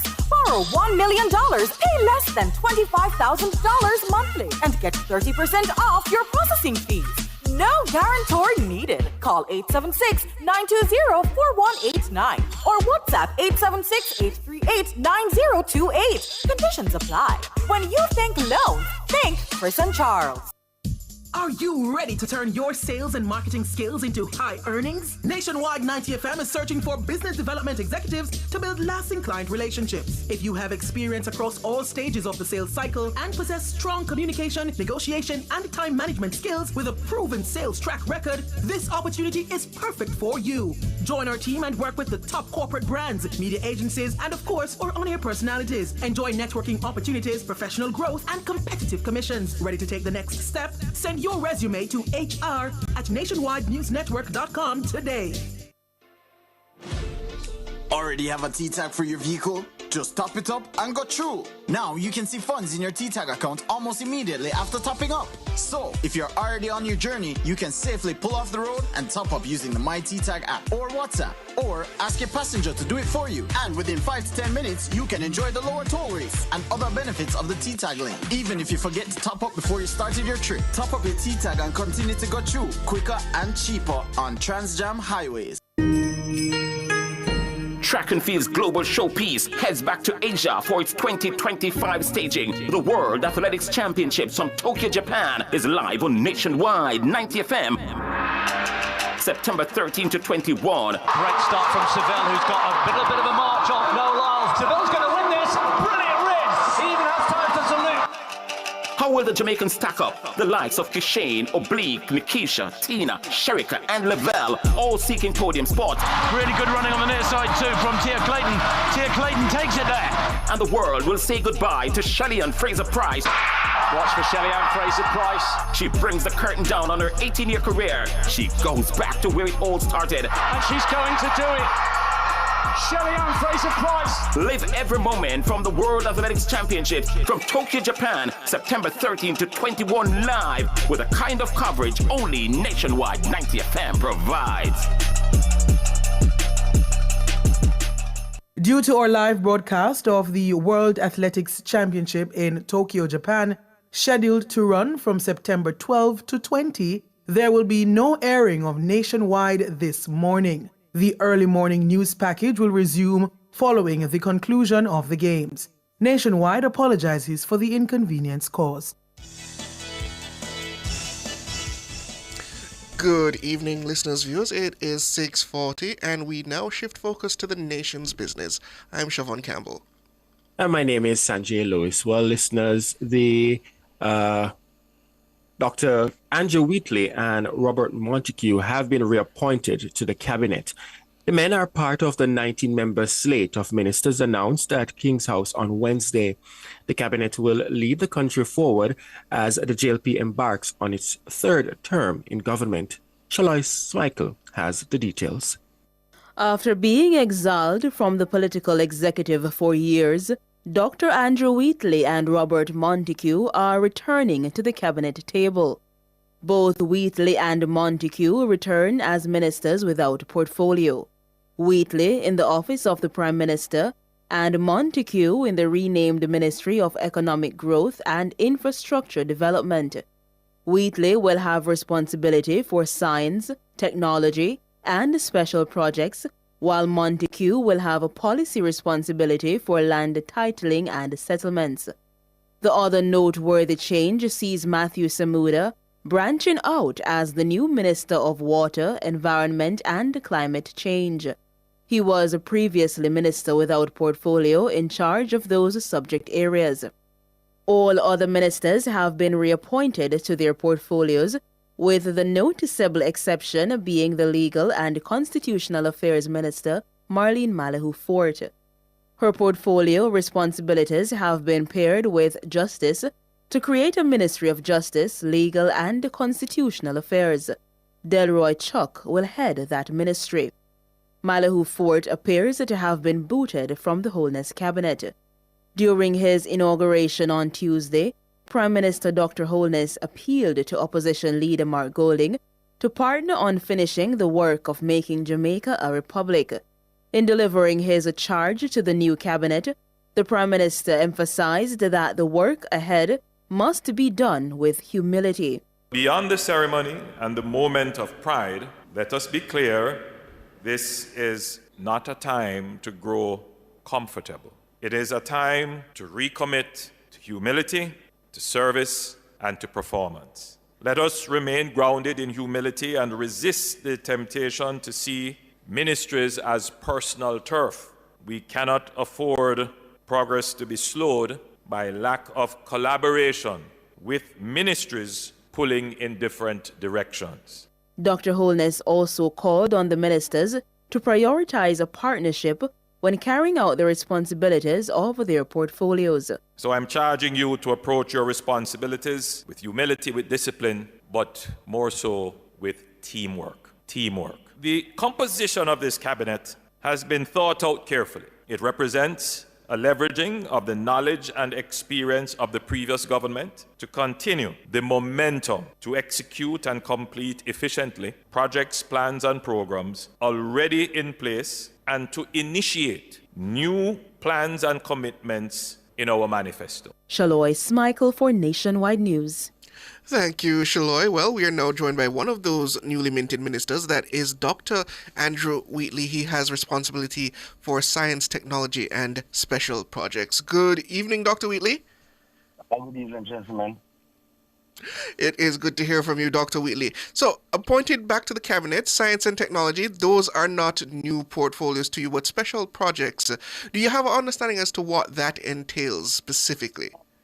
So special projects are some mega projects that are geared towards stimulating growth and development and creating opportunities for Jamaicans, both from getting jobs, employment perspective, as well as having value-added benefits downstream for Jamaicans on our own.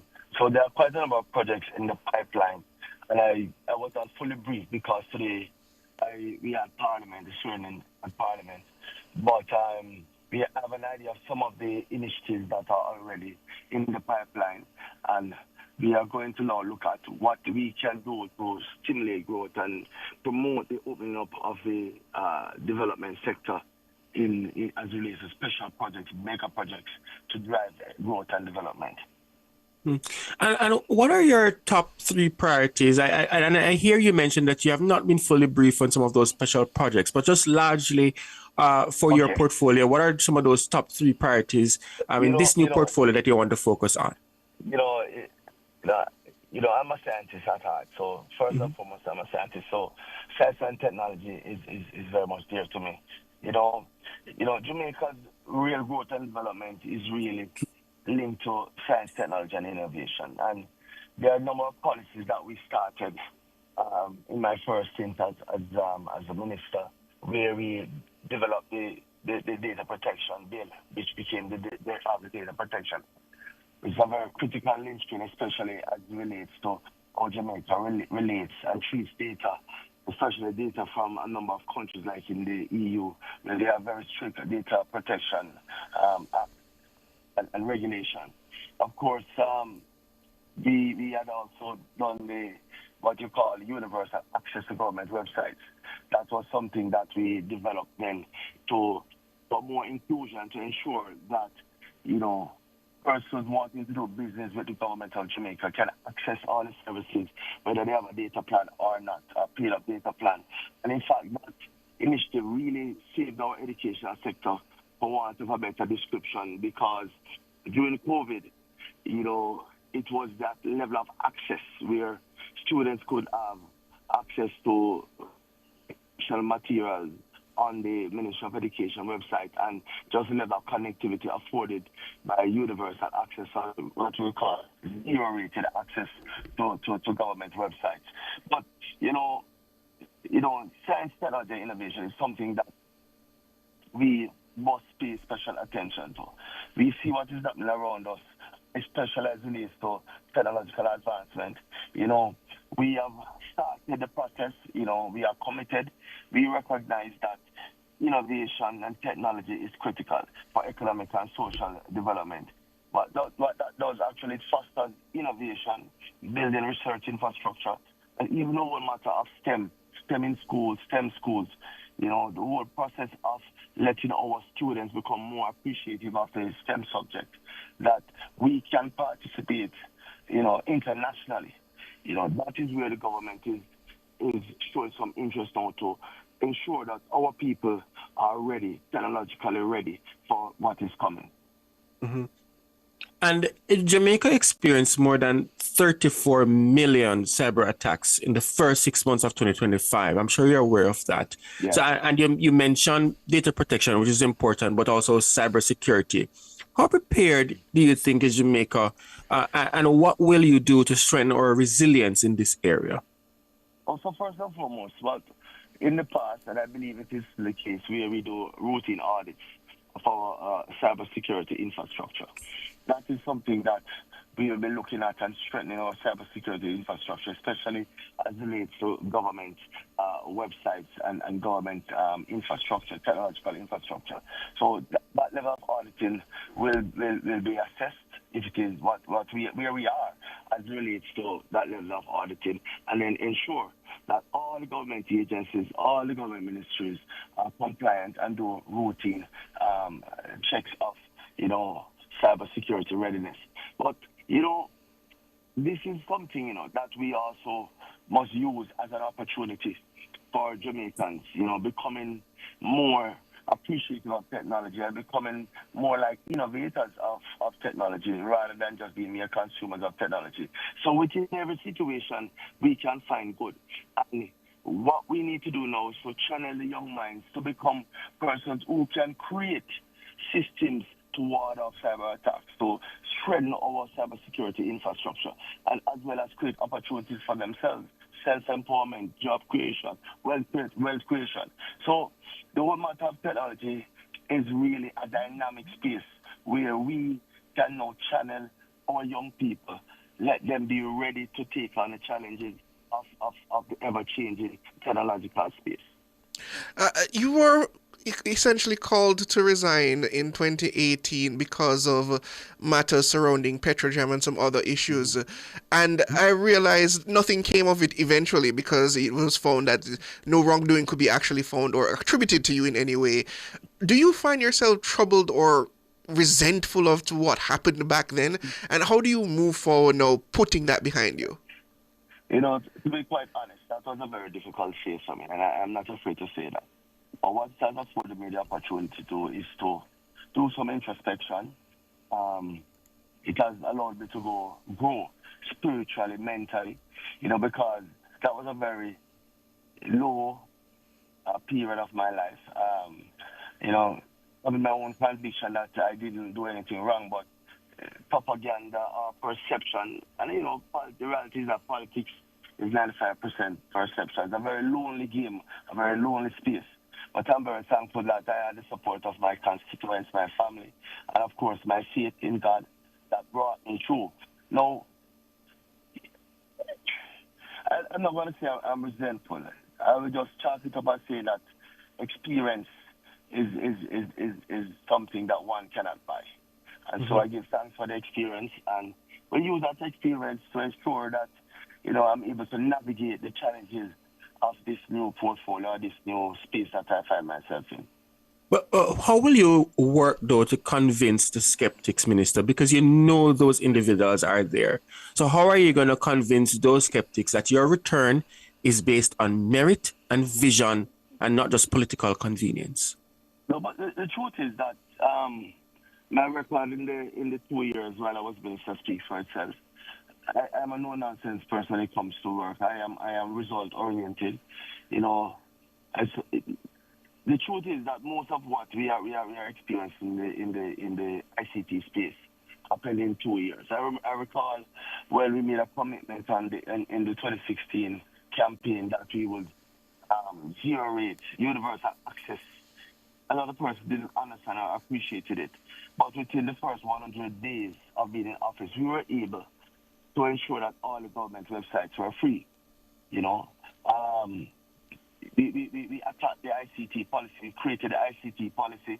You know, we did so much work. Community access points. We did a lot. So I would just say to the skeptics that just judge me on performance and not, propaganda or anything of the sort. And, you know, as I say, it is things that are coming that I should be judged on. And we are committed as a party. I'm committed as a person to do the best to ensure that we move Jamaica forward. You know, our motto now is not just party. It's about Jamaica. We are choosing Jamaica. And the Prime Minister did speak to that matter of performance. He did suggest that he was going to give each of his ministers, his cabinet positions, clear expectations as to what is to be delivered. Have you been given those deliverables, or are you still awaiting that? Not as yet. You'll appreciate that we just recently got sworn in. In fact, just today we were sworn in as members of Parliament. So, you know, we have already hit the ground running. So by the time the Prime Minister formulates fully his guidelines and KPIs, we would have had some level of appreciation of where we want to go. So we have started discussion as a team, all the members, all the cabinet members, as to our roles and responsibilities, what you will call our job description. But what about you specifically? Is there anything you specifically want to accomplish at the end of this term, as you would suggest you would consider the crowning achievement having accomplished that? Well, we are going to do a proper assessment of where we are in the technological space and for the sciences. I will tell you this, that within another month or so, you will get a clear picture as to where we are going to put science, technology, and of course innovation in over the next couple of years. As it relates to science and technology, we need to figure out a way how to invest in research and development. Jamaica, you know, we have so much good scientists here, innovators, that you usually have to go overseas to find employment or opportunities. We have to create a space here for them with funding, whether through private or public or a partnership, to invest in R&D.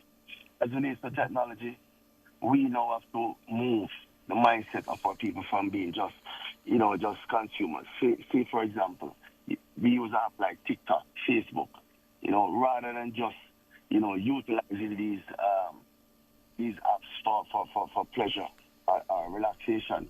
We can also use these for earning as well and self-empowerment, and also create opportunities using the technologies available to, empower ourselves.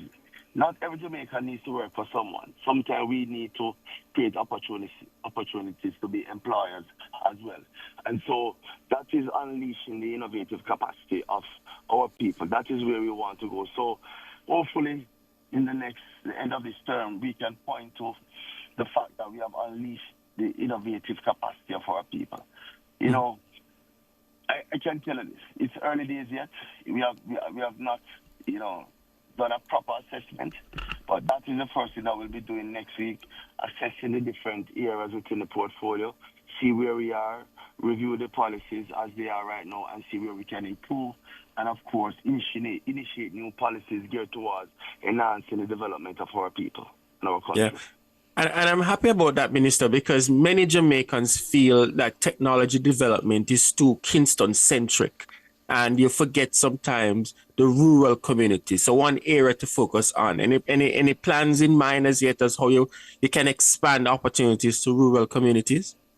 It's good that you said that, because we believe in inclusiveness, and Kingston or Spanish Town or Montego Bay is not Jamaica. And I'm sure that we have some brilliant young minds in deep rural Jamaica. And one of the main things is to ensure that they have proper access. Access to connectivity.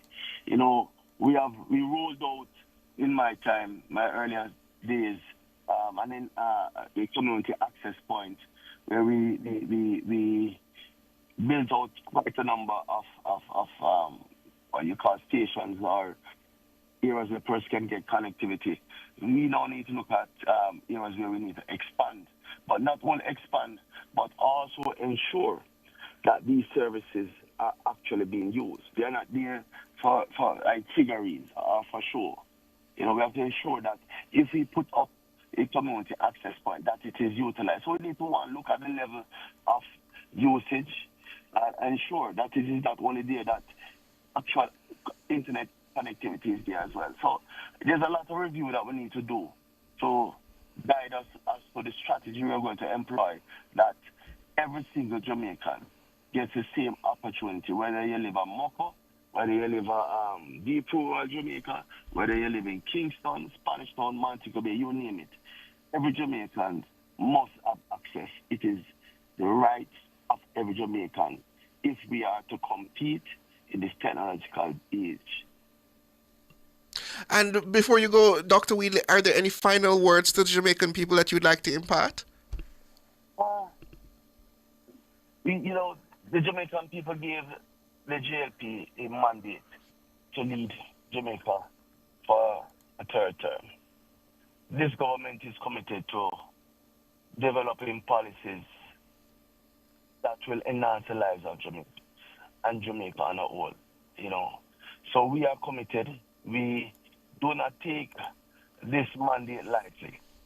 We know that we will be judged based on performance and results. Jamaicans are result-oriented people, and we thank them for that, for this opportunity, and rest assured that we will get the job done.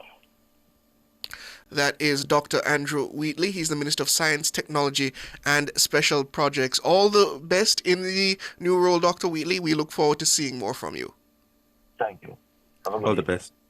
More after this, listeners. Actually, let me say that again. We're taking your calls after this, listeners. The numbers are 630-9371-4 and 618-8255. Come chat with us.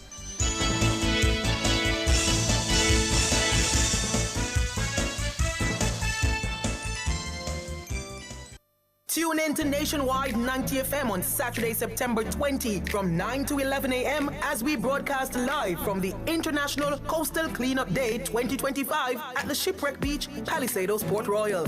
Be the change for our oceans. NEPA and the Urban Development Corporation will host the flagship cleanup from Port Royal. For 34 years, International Coastal Cleanup Day has united millions globally to fight marine litter. Together, we'll collect, record, and remove harmful waste, protecting marine life, livelihoods, and or coastlines. So tune in to Nationwide 90 FM for a live broadcast hosted by Pepita, Saturday, September 20 from 9 to 11 a.m. It's International Coastal Cleanup Day 2025 at the Shipwreck Beach, Palisados, Port Royal. Catch us live on our YouTube channel at Nationwide 90 FM Live 2, or turn your radios to Nationwide 90 FM, the new revolution in media. This broadcast is brought to you by the National Environment and Planning Agency, NEPA. It's Monday, get over your blues. Or Tuesday, Wednesday, Thursday, Friday. The E-Zone is here for you. With this thing of Honeybee and Karim Boyatings from 3 to 5 p.m. on Nationwide 90 FM. We've got your entertainment news. Then we want to hear your views. Why you say? Jump in the mix. Or the hot seat. Don't miss our brain busters. Or the crazy giveaways. Let's talk fashion. Send us your outfit of the day. Ooh, cutesy. Very demure. Are you looking for love?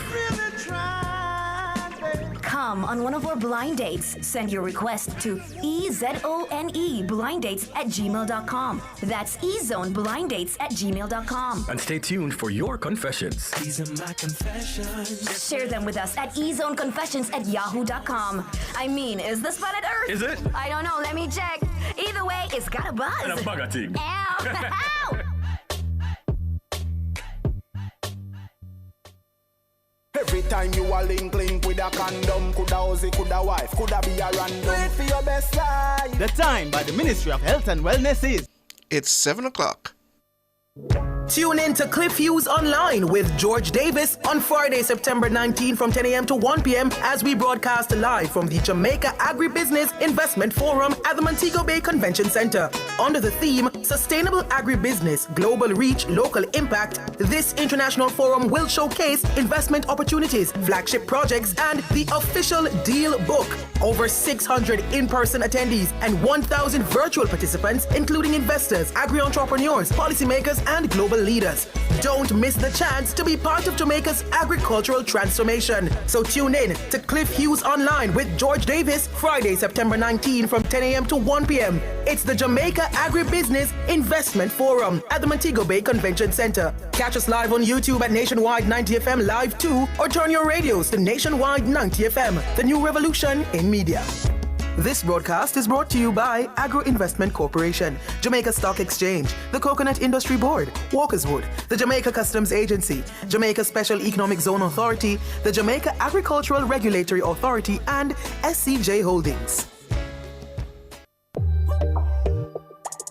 I'm Dennis Brooks. I'm Marlon Campbell. I'm Floyd Green. And I'm Garth Williams. Catch us on the Jamaican Dads podcast right here on Nationwide 90 FM, Thursdays at 8 p.m. with a repeat on Sundays at 6 p.m. The Jamaican Dads podcast is all about providing men with a healthy, safe, and functional forum to tackle many of the taboo topics that concern our masculinity. Like everyone else out there, we're dads of varying amounts of experience who come from different backgrounds and often view the world differently. We're definitely not perfect, but we are all brethren and we're all committed to this piece of rock called Jamaica. Too often, there are no safe spaces for men to explore the issues which are important to us. Plus, most of the content out there about parenthood is produced by women, for women. So we think it is important that we be the change we want to see. Follow us on YouTube, Facebook, Instagram, and Twitter at Jamaican Dads with a Z. And definitely join us here on Nationwide 90 FM every Thursday at 8 p.m. with a repeat on Sundays at 6 p.m. for the Jamaican Dads podcast.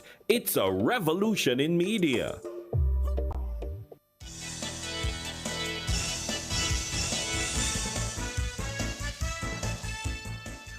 Welcome back, listeners and viewers. It is 7:03. We're going to take your call for the 57 minutes remaining to us. That's 630-937-124 and 618-8255. I understand you're on the line, Carl. Good evening. Good evening, Carl. Evening, Chef. Evening. What do you pick up on the lower house and the upper house that happened today? See if you know, I listen. What do you mean, what I pick up? What you're inquiring about specifically? Okay. Mr. Golding, big up the athletes them today, and him said no concerning a footballer who died about a week and a half ago. Yes. Mm-hmm. But he never said no wishes to in council who dead in Westmoreland. And the Prime Minister was so bright and brilliant. The Prime Minister picked it up right away and went for it.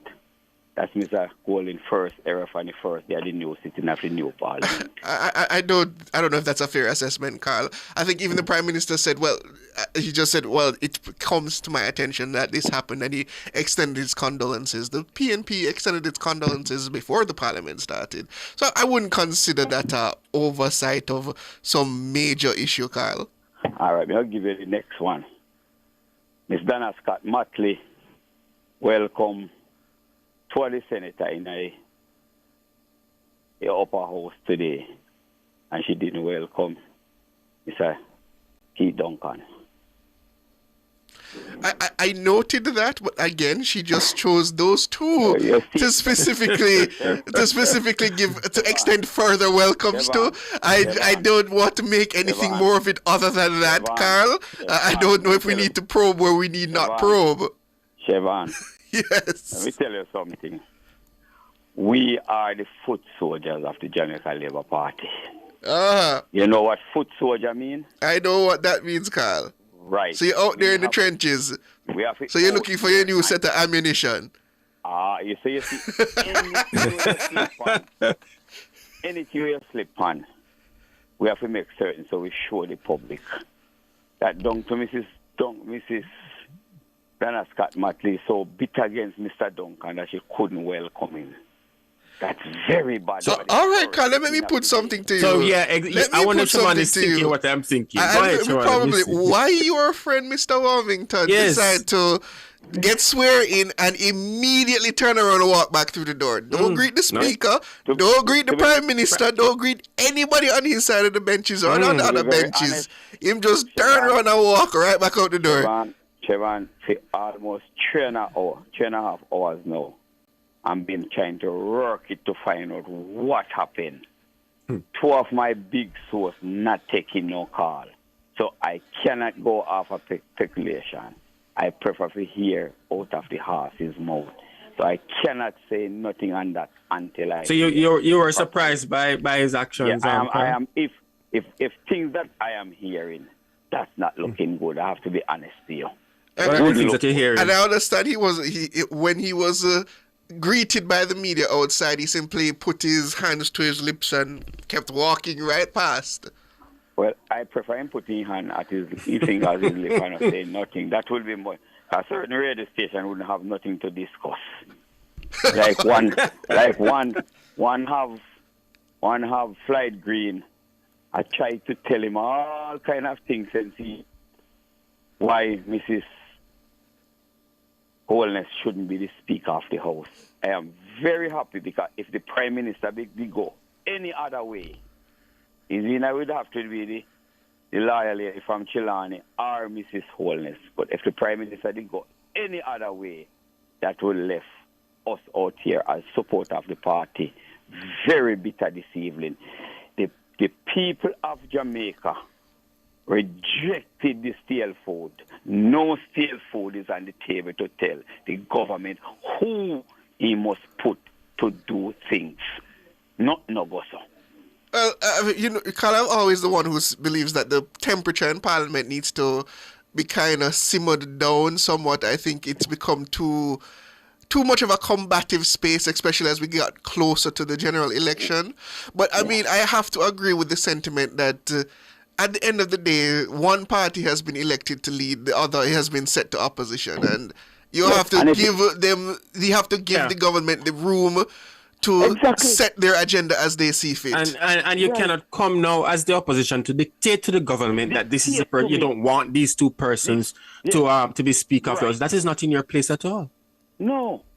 And we must find it out. Anyhow, lifting you to them, talk about it. I'm still Africa. What is happening to Norman Scott in Spanish Town? What is happening? Carl, that's a matter for the police and the courts to decide right now. At this point, it is not in our interest to discuss it further until that matter has gone through its natural conclusion. No, we are not. And all right, before you even run, is Mr. Chum cut off the welfare that was coming to the human rights, so there is no welfare for them anymore. So that's why they gone silent. Or who did I consider to get position? Who did I consider to get position? September 3rd. Can't believe what happened. Attorney General, who did I come in from foreign to be commissioner, police, and all of them. What is happening to them? And to be very honest, I'm a churchman also. I'm very much disappointed in the body of the churches than what is happening into Jamaica. And the church is fast asleep. And I know I will get bashed from my denomination, but it doesn't really matter. I can stand up on my 2 feet and speak for myself. It is a shame. It is a disgrace now to see what Golding did at the Prime Minister swearing service. The church is fast asleep. What Norman Scott done in St. Elizabeth 2.5 Wednesdays ago, the church is fast asleep. Alleged to have done, Carl. Alleged to have done. Alleged to have done. And if I did the JLP, when Warmington did Cosibad Road, everybody did come out. But this lady, alleged that this lady get a box, and all of them gone to bed. What is happening? It's two different, Jamaica is two countries. I think I said it here not too long ago, Carl, that I don't understand why the silence about this issue, because it's quite appalling to what has been alleged to have happened. It's quite appalling to even think about that being done to another individual by a sitting, not a sitting member of Parliament, a sitting member of a council in one of our constituencies. It's just a mayor of one of our one of our cities. It's really appalling to hear that had happened. And I'm surprised to have heard nothing from the usual groups that would have said something about it. Yes, man. Yeah, you know what? Yesterday, somebody sent a clip to me with a man have a cutlass, a beat a lady. And as I looked at it, just glimpse and saw it, I remember one sitting member of parliament now who was beating his wife. And when his son go between, his son get a broken. Have a blessed night. Oh, boy. So someone is just asking me to not speculate about why Warmington. I'm not speculating as to why he walked out. It was just for a very curious spectacle. No, but when we were there watching it, I'm like, what? Why would you do curious. That? Exactly. Nobody's speculating, but it's very curious. I mean, and as a journalist, I would like to know why Mr. Warmington felt to take on that posture, but I'm not going to speculate as to why he did. But Ulrich, you're on the line. Good evening. Good evening, guys. How are you doing? Doing quite well. Good, Ulrich. How you do? Boy, St. Elizabeth, hot and miserable. That's all. We're not getting a race. That's not unique in terms of the hot and misery, you know. Ulrich, that is all over Jamaica right now. Guys. Before, you are the journalist, so you guys have to go and find out what happened with Mr. Warmington, because it surprised me.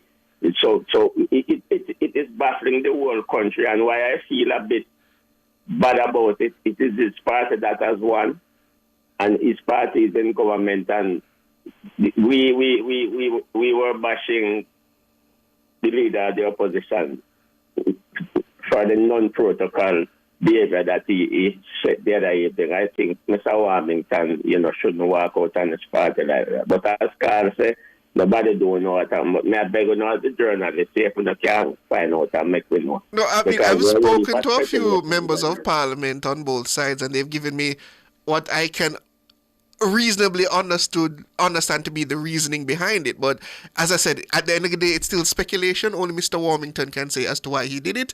So I'm not going to put that out in the air as a suggestion. I know the protocol of not saying what you'd have to get it from him, because I have my thoughts, but I'll also keep it. I watched the swearing to the most of it.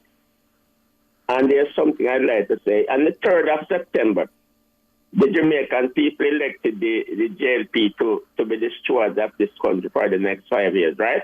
That is correct. Yes. So how unhurt is the PNP going to want to tell the JLP who they should elect as Speaker of the House of the Representatives? As one person put it to me, the People's National Party, even in opposition, wants to behave as if it's government. But they can't do that. They can't do that. They weren't elected as the party to run this country. And I am glad the Prime Minister could never, ever in his wildest dreams accede to that request and appoint somebody out of one of those two. You'd be going to the PNP and they have not been elected government. What you would have done? Given up all of the hard work that the Labour Party people put in for you to go back into government. Do you throw it away by acceding to the PNP request, man? See, to some extent, I wish I could say I understood the positioning of the People's National Party in terms of their objections, but at the end of the day, I think their objections are based on matters that have not come to any fruition. They suggested that they were concerned about attempts to table certain reports from the Integrity Commission or the Auditor General. All reports from those departments have been tabled. I can't imagine there to be any attempt from the party or from the Speaker of the House to try and block any reports going forward. It would not suit the parliamentary process, and it's simply not possible by the parliamentary process. The Integrity Commission would not accept that. The Auditor General would not accept that. I am sure we as Jamaicans would know if there was any attempt by the Speaker or Deputy Speaker or any member of the House to block a report from being tabled to the public. It just would not happen. So I don't think there's any substance to that extent in terms of the PNP's opposition to Juliet Holness being the Speaker. That is why I say, guys, when they paint that narrative, you hear Carl talk about foot soldiers. When you're out here in the trenches and you listen to the narrative of the people, it sounds so weird sometimes because a lot of them believe, because their leader is objecting to one of these ladies becoming Speaker of the House, them start trying to their own narrative, them not really understand what's going on, and it's not a good look, man. As I said, Carl, my shock is... Sorry, Ulrich, my shock is that Juliet Holness is still Speaker. I was hoping she would have gotten a cabinet posting. But he would have acceded to their request and then it would have looked bad, man. My bigger question to the People's National Party is, can you give us an instance in which this Speaker, Juliet Holness, has attempted to block any report that has been brought to the Parliament? And if they're going to come with that 2024 report from the Auditor General, that some clarity, she requested clarity, if that is what they're utilizing, they're standing on quicksand, as far as I'm concerned. I mean, because at the end of the day, the Attorney General is the government's lawyer. I think people need to understand, and I would hope that the Auditor General, if I said Attorney General, the Auditor General, remember that report? Yes, I know. She sought clarity, right? Yes, I just sought clarity from the Attorney General. But the thing is, the Attorney General is the government's lawyer. We need to make a sharp distinction between the House of Representatives and the government. The House of Representatives has its own legal counsel. And if she decides that she does not want to take the advice of the Attorney General, but instead the advice of her own legal counsel, then there's nothing to say that is an inappropriate thing. It is her duty to interpret the standing orders as to how things are to be done. And if you have an issue with that, you have to take it up with the standing orders. And how then can that be considered as blocking a bill? Blocking a report. How does that constitute blocking a report? Huh? Anyways, go ahead. Before I go, the final thing. This DK Duncan son, Mr. Duncan, that was appointed today, the DK Duncan, the daddy, walked away from the PNP and went and joined the NDM with Bruce Foley. I think he entertained the notion, but I don't think it was very long-lived. Yeah. Because the NDM didn't live long. Yeah. But he walked away from the PNP. So why? I heard a clip this morning, like a former Gensec of the PNP was saying that, his dad was maturing in his grave. But that if he had walked away from the PNP, why can't one of his children, either daughter or son, walk away? I wouldn't even look at it that way, though, Ulrich. I mean, the man is, as he says, he's an independent thinker. And he's right. If you're going to the House of Representatives, the same for Ramon Small Ferguson, there are only two routes. It's either through the opposition leader or the Prime Minister. Would you turn down that opportunity to serve your country in such a capacity on the basis, it's going to look away? He's an asset to the country. He reminds me of Dan Webby. So I think those guys need to, they just starting to wrap the apple even before we start. Anyway, guys, have a good evening. Have a good night, Ulrich. Yeah, man, good. We have Bobby next. Bobby, how you doing? Siobhan and Sandra. I think I take on Sandra last night, but Siobhan. Yes, sir. Where were you Tuesday? Tuesday. Had the swearing in? No, I was not at the swearing in. I was here working. Oh, Lord. Everybody was there working, Lord. I mean, the business of Nationwide can't end just because of the swearing-in ceremony. I wanted to go. I got an invite and everything. But, I mean, geez, I would like my little work as well. So, life is life. I had wanted to see the team because I had wanted to take picture with the team. And it's only one person I saw. Oh, my God. Really? I think quite a number of Nationwide employees were there. Okay. But it seems... So who was that one person? I can assume. Right, yes. You know who. Yes. Before one of the main reasons why I call this is that somebody out of Southwest St. Catherine, out of Mr. Warmington constituency, called me and tell me that the reason why Mr. Warmington had to leave Parliament early is because he had a meeting in his constituency that he was a bit behind schedule. No, Bobby. So, even if he had a meeting, the problem is it is standard that once you're sworn in, you go to the speaker, you shake the hands of the speaker, you go to the prime minister, those persons, as many persons in the front row as possible, over to the leader of the opposition, and then you go to your seat. So if he had a meeting, why is it that he didn't at least shake the hands of the speaker and the prime minister and then exit? Yeah, that is true. I really do agree. But, I am just telling you what somebody out of his constituency called me a short while ago and indicated to me that they were there waiting for him, and so on. But what I also want to say, you see, on election day, I never remember to discuss this with you guys. The media house, they were reckless when they were doing the broadcasting of the counting of the ballot in the Prime Minister's constituency. They were reckless and immature, and they have done a disservice to the Prime Minister. Look here. I don't know if reckless suggests a level of malice. I think it was more a lack of understanding of the political context and history, which is sad to say for because of considering the veterans who sat on that panel. But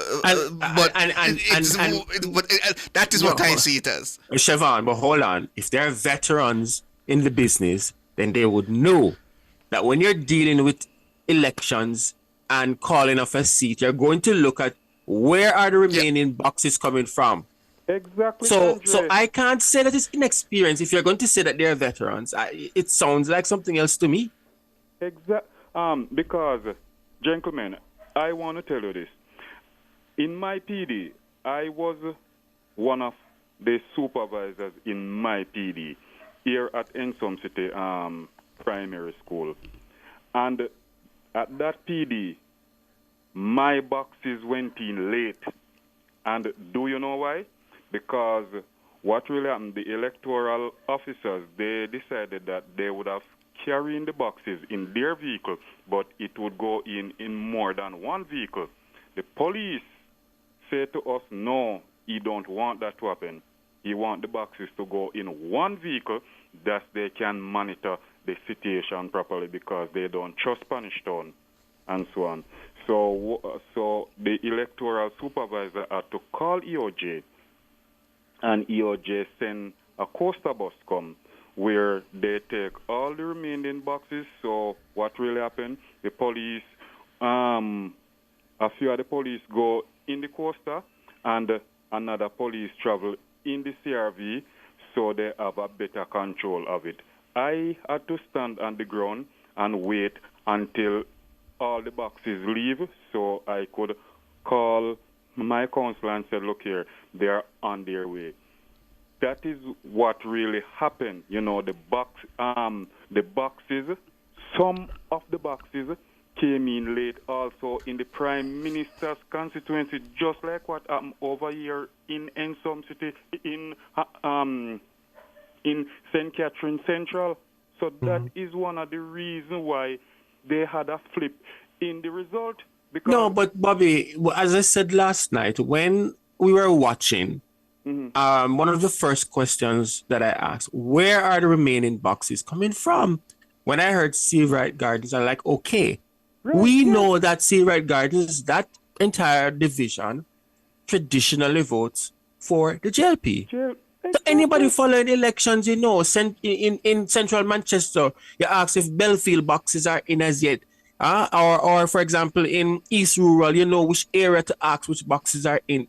Anyone who understands election, they know you look where those boxes are coming from before you declare anything. So I don't know. It's a mixture of inexperience, I will say. Yes, to Siobhan. But I think that there has been some malice involved in that, in individuals who have said other things on air that night. There's a famous saying that I always adhere to: never attribute to malice that can easily be explained by incompetence. and I stick to that as much as possible. Who you see, Sandre, That is exactly what I was trying to show people when they're out there with the false innuendos and thing I come to about say, always thief the election in the Prime Minister seat and so on. Some of these people, they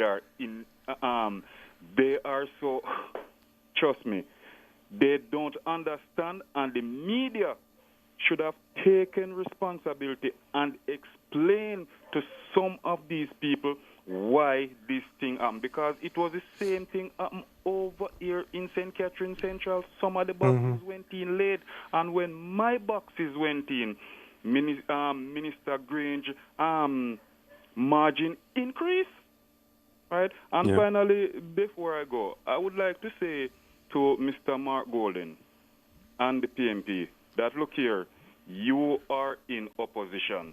The people did not put you in government. They put the Holness administration for a third term in government.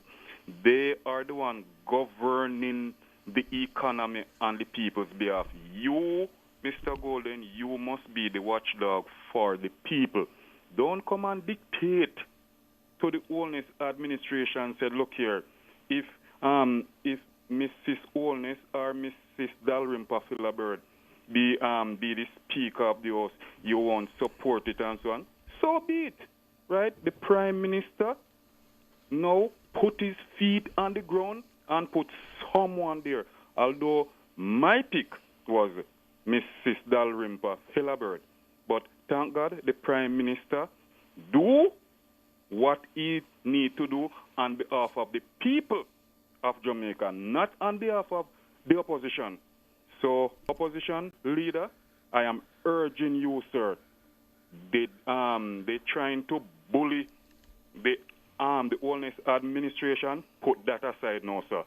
Cleanse your fist and work along with the government on behalf of the people of Jamaica. Thank you very much, sir. All right, Bobby. Thank you for the call. Bobby. We're going to take a short break, listeners, and then come back with more of your calls. Remember, the numbers are 630-937-124 and 618-8255.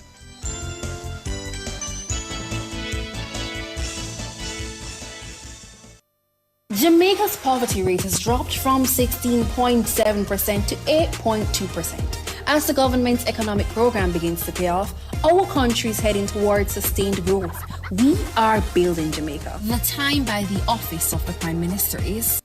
It's 7:28. Are you ready for something mega? Spend $6,500 or more before GCT. Drop your entry in the box and you could win a 2025 Hyundai Tucson. It's the Mega Wheels Tour promotion. April 5th to September 28th. Second prize, a $50,000 shopping spree every month for a year. Third prize, a $30,000 shopping spree every month for a year. Brought to you by Hyundai, Redstone, Heineken, True Milk, Grace, Walker's Wood, Downing, CPJ Daiquiri, and Carryburst Juice Concentrate. Only at Megamart. Locations island-wide. Megamart. Best value by far. Authorized under Section 58.3 of the Betting, Gaming and Lotteries Act. Escape to Idle While in a grill where sand and serenity meet. Visit idlewhile.com or call 876-957-3302. Idle a while and stay a while. Welcome back, listeners. As I said, taking your calls. Errol, good evening. Good evening, Errol. Ricardo and Sanjay. It's Siobhan and Sanjay. Sorry, Errol. Siobhan and Sanjay. What you do, Errol? I want Marky G know, say, the people them never put him in as no Prime Minister and put them in a still opposition, So, him no fear tell the Prime Minister what we do and what him want. You get what I say? Yes. But what still, me the one the Prime Minister put back Miss Darrell Philibert as the thing there, As a speaker. Yes, I get Juliet in the cabinet, Juliet will go in the cabinet because she have the potential in there. I support calls for having Mrs. Holness in the cabinet, but I can see the headaches that would form in terms of those voices which are already resentful of the fact that she is the Speaker of the House. I can only imagine those voices getting worse with her in the cabinet. She's in the cabinet, man, because the woman you know, give up Darius Filbert that position. And Mark G, if we just know, say, him an opposition for the time being, tell Crawford go for him, you know. Because Crawford will go for him, you know. You think so? Well, that we won't know that Yes, till next year. listen, Crawford's election will come back to over, you know, so we don't know how to go on. we won't know that till next year, Bobby. That's when them can. That's when they can again challenge Mr. Golding if such a challenge comes. Next year. Yes, based on the changes that Mr. Golding and his secretariat The made. 2 year, Yeah. But the man just. We just win the election and we are select what thing and the man tell we what we do like him and what. Mark G, because sit down, man. But remember, Bobby, from where position Mr. Golding sits, he has to, Errol, where he sits, he has to put up a show of strength. Remember, this is not necessarily to wrong foot the JLP administration, which is going to do what it pleases. He has to show to be leading. He has to shore up his strength and show that he is in a position of some level of authority and in control to head off any potential challenge that could come next year. Oh, him not no strength for sure. I'm weak. Look, he never said no one keep down gun in the Senate. Nobody would have gone for any such statement if he even tried to put that forward. There is nothing that would stop or disqualify a preeminent individual like Keith Duncan from serving in the Senate. I tell you, because the man said independent, you know, so. Well, I don't know what to market, you know. Market, if you stop drinking, you know, and just penetrate the work of the opposition and do what you do and do it right. Okay? All right. Well, all right. Richard, good evening. Hey, good evening, guys. How are you doing? Fine, thank you, man. Let me go, sir. Yeah. I was listening to I said, I'm disturbing, I'm going to call you guys because I want to talk to you guys because it's all just red meat. They just chewing red meat to the base. People know that you can't stop who is the speaker of the house. You know you can't stop it, but he's just chewing red meat to the base. It's true. You're right. You're right, But Richard. it's obvious because if you think about it, why would you object unless you knew ahead of time who was most likely going to be the speaker? He's not trying to do it, man. He don't have the he know he do not have he don't have nothing to do with it. He can't stop it. That's why remember, on the third, they asked the nation the question, do you want to go with the PMP or you want to remain with the JLP? And the people of this country spoke loudly. We want to remain with the JLP. You understand? Simple. But I am concerned, though, that it sets a bad start to how we anticipate that this term in the parliament is going to go. I was hoping to avoid more of what we had in that last term, but it looks like we're going to be set up for another long, exhausting, tit-for-tat, drawn-out process. Listen, man, I told George already, I said, and you can look for no support from the opposition. You understand? They're going to come, and they have one thing and one thing only, to take him down. So if he want to keep his head, if he want to put his head in the sun and believe he's going to get help from the opposition, he just... No. It's not going to be an easy ride, Richard. And the opposition is they're even more energized. And you heard the leader today indicating that, look, we have doubled our numbers in the parliament. It's now a stronger opposition. The Prime Minister is going to be in for a ride. I heard him. Look, and you extend a hand to him, and he you know what he do? He clinches his face. So you know what? Forget him. Go on with the business, what the people elect you to do, and forget about the opposition. In fact, I would have just do what I want. Just go on and give a rat. You know what about the opposition. That's what I would do. You understand? Because their intention is about them. It's all about them, not about the country. They don't care about the country. It's about them. And them getting into power. They feel like they're entitled to lead this country. country, the entire country.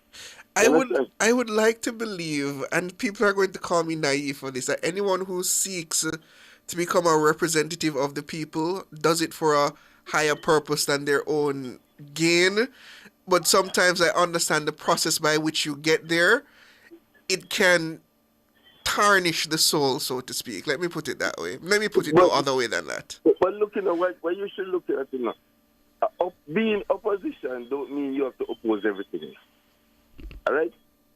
You don't have to oppose everything. If you're in opposition, you see there's a good plan and you can work together. Fine, work together.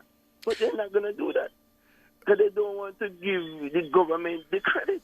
Because if they come with a plan and work with them and it works, most people is going to say, well, they're going to get all the credit for that. So they're not going to do it. This parliamentary term, I'm very much more curious to see how the Senate behaves, because based on who's been picked on both sides of the Senate, I'm hopeful for some level of intellectual, rigorous discourse, and not the kind of tit for tat, bray that we had in the last term. The people I see on both sides of that Senate pick, except for some picks, except one. I'm not going to say any words there. No, and let us be honest. Let us be honest. Look, for a very long time, the Senate it has gone down a ditch as far as I'm concerned. Yeah. Unless Senator Lambert Brown is removed from the Senate of the PNP, that won't happen. That won't happen. Well, better you say it than I. But the truth is, the Senate, as I have indicated, for a very long time, it's normally seen as a place where you have discussions and the ray and the fracas doesn't happen. And we've seen that it has descended into an abyss for a very long time. I'm really happy on some of the individuals who have been selected to be there. But if just one person have a problem, I'm not going to call any names. That the only way this will work, unless you wouldn't have Mr. Lambert Brown. But Lambert Brown, everybody knew Lambert Brown. And if they really wanted it to work, they wouldn't put that Lambert Brown there. All right. My hope is that, as I said, the majority of the members on both sides of the Senate look like capable, intellectually rigorous individuals who do, for the most part, mean the best for the country. I wish I could be. And I hope that it is reflected in how they approach legislation. The reason why I admire you so much, you're so hopeful. What should I be? Doom and gloom? You're just in a word by yourself. Should I be doom? There's the ideal, If we fall short of the ideal, that's fine, but we should strive to the ideal. I wish I could live in your world. All right, thank you. Faithful, good evening. Good evening, Mr. Lewis. Good evening, Sandy. Good evening. Hey, something there. The statement from the PNP regarding to the speaker, who should be speaker, I think they were very much out of order. Because I think if the rule set out that they should be selected from the parliament. Who is not a cabinet minister, yes. Who is not cabinet minister, parliamentary secretary. Right, and the rule have been followed, so that have been done and dusted. The concern that the PNP claim that they have, I think I was agreeing with Mr. Holness at the time when they have a standoff, because there was a tradition that was taking place in the other parliament, but Ms. Holness have a different view of it. But the problem that I have with it until this time, I don't think it is second in Ms. Holness' mind if the way the parliament is running in the right and correct way. My problem, I think they should take it to the court and make the court decide. And in my mind, any side the court have come on it, that's one I'd agree with. But I was thinking the way that Mr. Holness was looking at it, I was looking at it that way too. But because in the House of Parliament, more time than not, because when they have disagreement, we don't come away with a clear, good understanding, so we don't fall back in the same chop, in the same thing, doing the same thing all over again. If he have taken it to the court, then the court would have ruled, and then would have a clear understanding. What says so? The problem, though, Faith, is a lot of what happens in the parliament is not by rote, it's by convention. Right. And a lot of the time, the opposition leans on this convention without realizing that it is a convention. It's not actually a written rule that must be followed. And sometimes the convention goes against the written rule. Right. So therefore, could not the court have ruled on it? Yes, but would you want to drag such a matter? That is for the Standing Orders Committee to decide and settle on. I don't think it needs to go as far as a court. No, reason B. I think I heard Sharon Golden Campbell was in favor of what Ms. Onis was saying. And there are many other different lions on the opposite side were saying, no, it's a breakdown of the rule on X, Y, Z. No, because they've accepted a certain convention right. being used. So the point is this. Nothing has changed. I think Ms. Onis conceded just for peace sake. Yes, because it was both, right. Because this matter was supposed to go to the Standing Orders Committee and be settled once and for all. I don't know if I'm hoping that is done this because it's not been done yet. So I'm hoping that they actually hammer out the proper procedures for the tabling of reports. She did hint at something to that effect today, that there are some changes that should go to the committee for review. So she it wasn't specific, but I suspect that is included in it. In my mind, when I think like that, where there are two diverse in view, where two persons have two different strong opinion, which is right. I think the best place is to in the court one and for all, and when the court rule, everybody will accept whether I was agreeing with it or not. We just abide by it. And that was my biggest disappointment. No, I agree with Siobhan, though, but some of those things you don't send to the court. You have a committee of the parliament to review those things. So why didn't they put it in the committee there and make the committee decide on it then? And either way, which is what I'm saying. She did hint at it today in her opening speech that there are some things that will be sent to the parliamentary committee for review. Because at the end of the day, the concern about the Integrity Commission reports or the Auditor General's report being tabled, there's no concern there because they are being tabled. Is there a report out there that we, as the public, have not seen? No, to date, there's no such thing. But I heard Mr. Powell on a different program say that was when I think they have against the soulness, guys. Things are not solving because Miss Owners was trying to obfuscate the parliament and never gave some report on time, and which I don't see for sure, but. At the most, they could say that Ms. Holness did not table a report because she said she had to review it before it was tabled. Yeah, but she that was it. That would have to have been the basis of the complaint. Yes, because I believe as it stands, the report says as soon as possible. As soon as possible would necessarily mean the next day. Yeah, but she reviewed, right?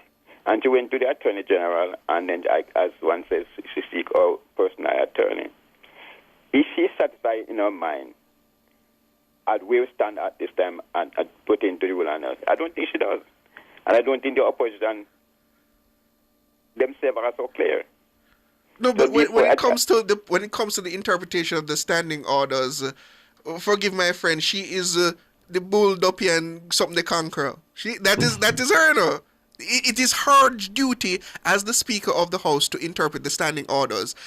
You can object to her interpretation, but it is her duty to interpret the standing orders. You can take up those objections at the Standing Orders Committee or take it further to a court. But at the end of the day, if she says that is what my interpretation of the standing orders are, I stand by this decision. It is her duty and responsibility and her privilege as the Speaker of the House. Let's get started and finalize it so that we don't have this back and forth consistent at all time. And finally, the Portmore statehood. I think if they want to make that a reality, that should be the first item on the agenda in this new year. That's going to be a long, drawn-out process in terms of the ECJ settling, and I don't expect to see that finished any time early in this term. Isn't at the electoral office?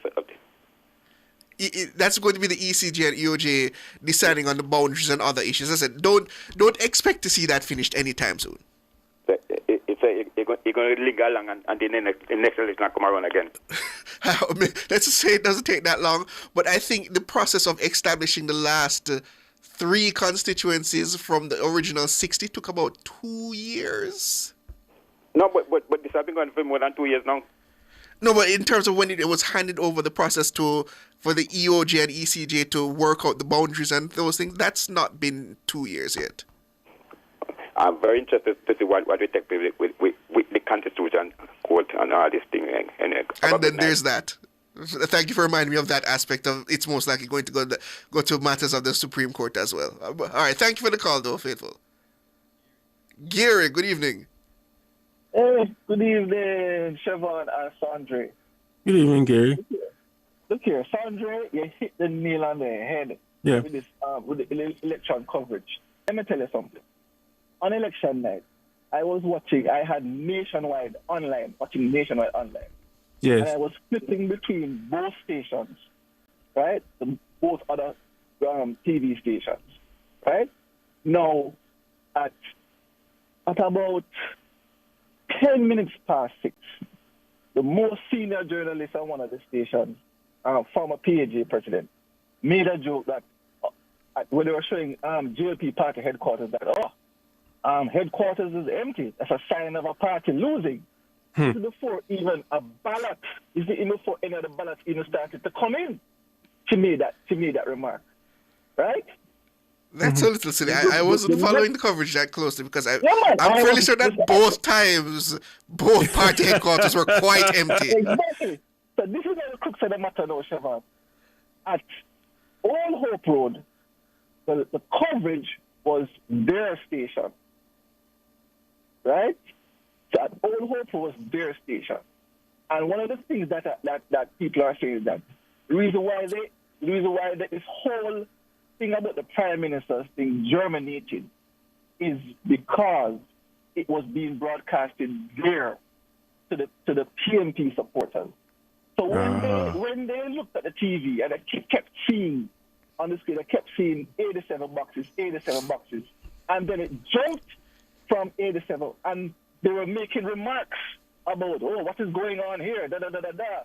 Even on your station, what's his name was making a remark about it and keep shutting down quickly, right, about it. Because everybody, if you were any journalist worth your salt covering election, you would have known that the Prime Minister... And you know, which is why I said to Siobhan earlier, I don't think this is just inexperience. Yeah? It cannot just be inexperience. Exactly. But let me try to level this defense. We all have our areas of expertise. You could be a veteran journalist of 20 years and your area of expertise is business. Siobhan. Not necessarily political coverage. Siobhan. That journalist has been covering elections. As long as now was elections, that journalist is the one that covers elections for that station. Right? And that is why I say experience. Nationwide could have called the election 1 hour before anybody else. Because of their experience, they would have yes, that exactly. Because as I said, I was listening to Nationwide News while I was up at PNP headquarters, and I know Cliff called it well in advance. Exactly. Exactly. Right? They didn't because they knew it was being. They knew. But then again, let me ask you this, caller. Wouldn't you then look at that to say at the difference? I don't want to name it, but wouldn't you say that in terms of the caliber of the understanding of the political history, where one station with certain individuals clearly has a cut above the rest in terms of that understanding than the other, would you then not chalk up the issues to a lack of experience? Siobhan, I am no political analyst or no whatever it is, but that's my layman manager understanding watching election. Because I'm watching the chat during our coverage, and a lot of people shouted, Cliff, no, too soon, you're calling it too soon, Cliff, you're crazy. You don't remember what's happening, you're calling it too soon, what you doing? Remember, your station, right? One thing with Nationwide is road to 32, right? what I did in my little calculation, I had a sheet with all the candidates, and I picked those out. This would be the sure seats to win. These would be the marginals. Right? So, and I knew. So from early out, we said we had an understanding that for the PNP to win, they had to pick up there are 5 seats that they had to win. And once those 5 seats were in the Labour column, that was it. You understand? That was it. Everybody knew that you could have picked off Mark Golding seat, right? Everybody knows that. So look here, if the box come and you say whoever with Mark Golding, them leading by 100 votes, you know what I'm saying? He's going to win by 1,000, 2,000, whatever votes. Everybody knows that. So what's the difference with the Prime Minister? No, but as I said, I understand it. I myself, and as young as I am in this profession, I understood what the Prime Minister's seat looked like in terms of where the boxes are coming from, because it was not new to me. This is my 3rd election in terms of since becoming a journalist. This is my 3rd election coverage, and that tenure of things going in terms of the cadence of where the Prime Minister is at the end of election night is not new to me. It was the same in 2016. It was the same in 2020. A senior journalist covering these elections for the past 10, 20 years, they would have known. Both of them would have known. You understand? So it's nothing new to anybody. They would have known. Did you know they're the only station that didn't put up a congratulations graphic for the Prime Minister winning? I didn't know that. That I did not know. They were the only station that didn't do it either. You understand? And this is the thing where when, and you know, I don't like to jump and I don't want to seem like I'm jumping on the lady, you know, right? But however, right, when you look at a pattern, when you look at a pattern and see certain things, and you start to wonder, like, imagine you are the former PAJ president. A question comes up about your industry and your thing there, right? And you couldn't jump on that question. You're talking about you're not talking about election now. You're talking about the debate. No, in the debate, yeah. Imagine that comment. No, I would admit that I was very, very much dissatisfied with how that response was allowed, how Mark Golding was allowed to skirt that question so easily. It was. Remember saying, you are the former head of the PAJ, you know. You know, like Judge, I look at you, black, like me and you, know. You know what I'm saying? You're the former head, you're big at the thing. And and then your next question is totally like a freebie. A freebie question to the man. Because, as I say, nationwide, let me tell you something, on my station, right? I watch the other station sometimes to get context. But for information, and nationwide need listen to. Because nationwide is the only station that actually does reporting and investigations. That's the reason why I don't report a story, right? When they're talking about why the boxes were, this was the only station that got Tom Tavares, since the member of the EOJ, to give some context as to why, what could be the reason why. They didn't run with the story and make it germinate and ferment in the society. Mm-hmm. You guys did that. And the other media houses didn't do it. And they knew. Let me say this, Carlo. Let me say this. You see, there is a context as to why I am not so overly enthusiastic about throwing journalists under the bus of any station or stripe, because I understand under the same context as to what we here at Nationwide have been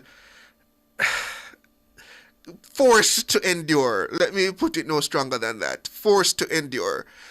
And I hope at the end of the day that our reporting and our news coverage speaks for itself. But under the context of, I understand what it's like to be put in that position. I don't really like to put fellow journalists in that similar position. Devon, when you realize you depend on your own, because they can tell us, right?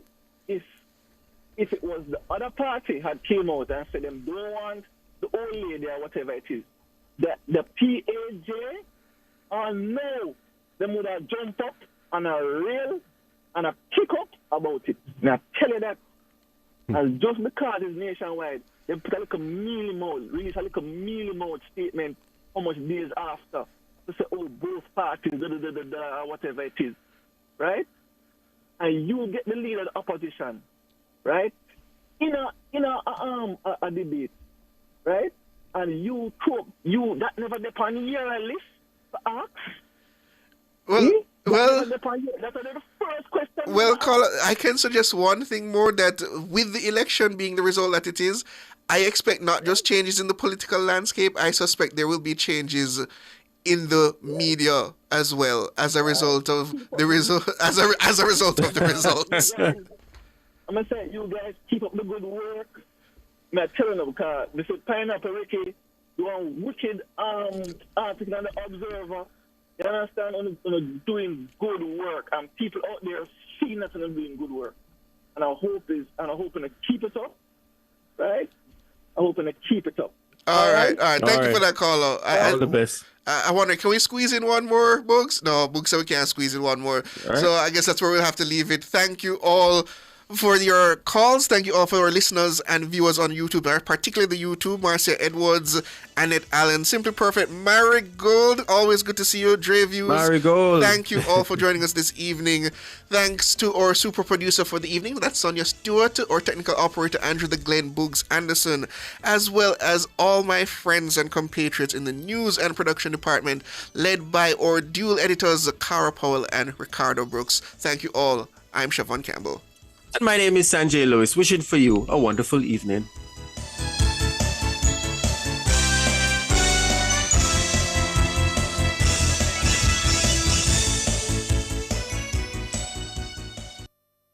Tune in to Cliff Hughes Online with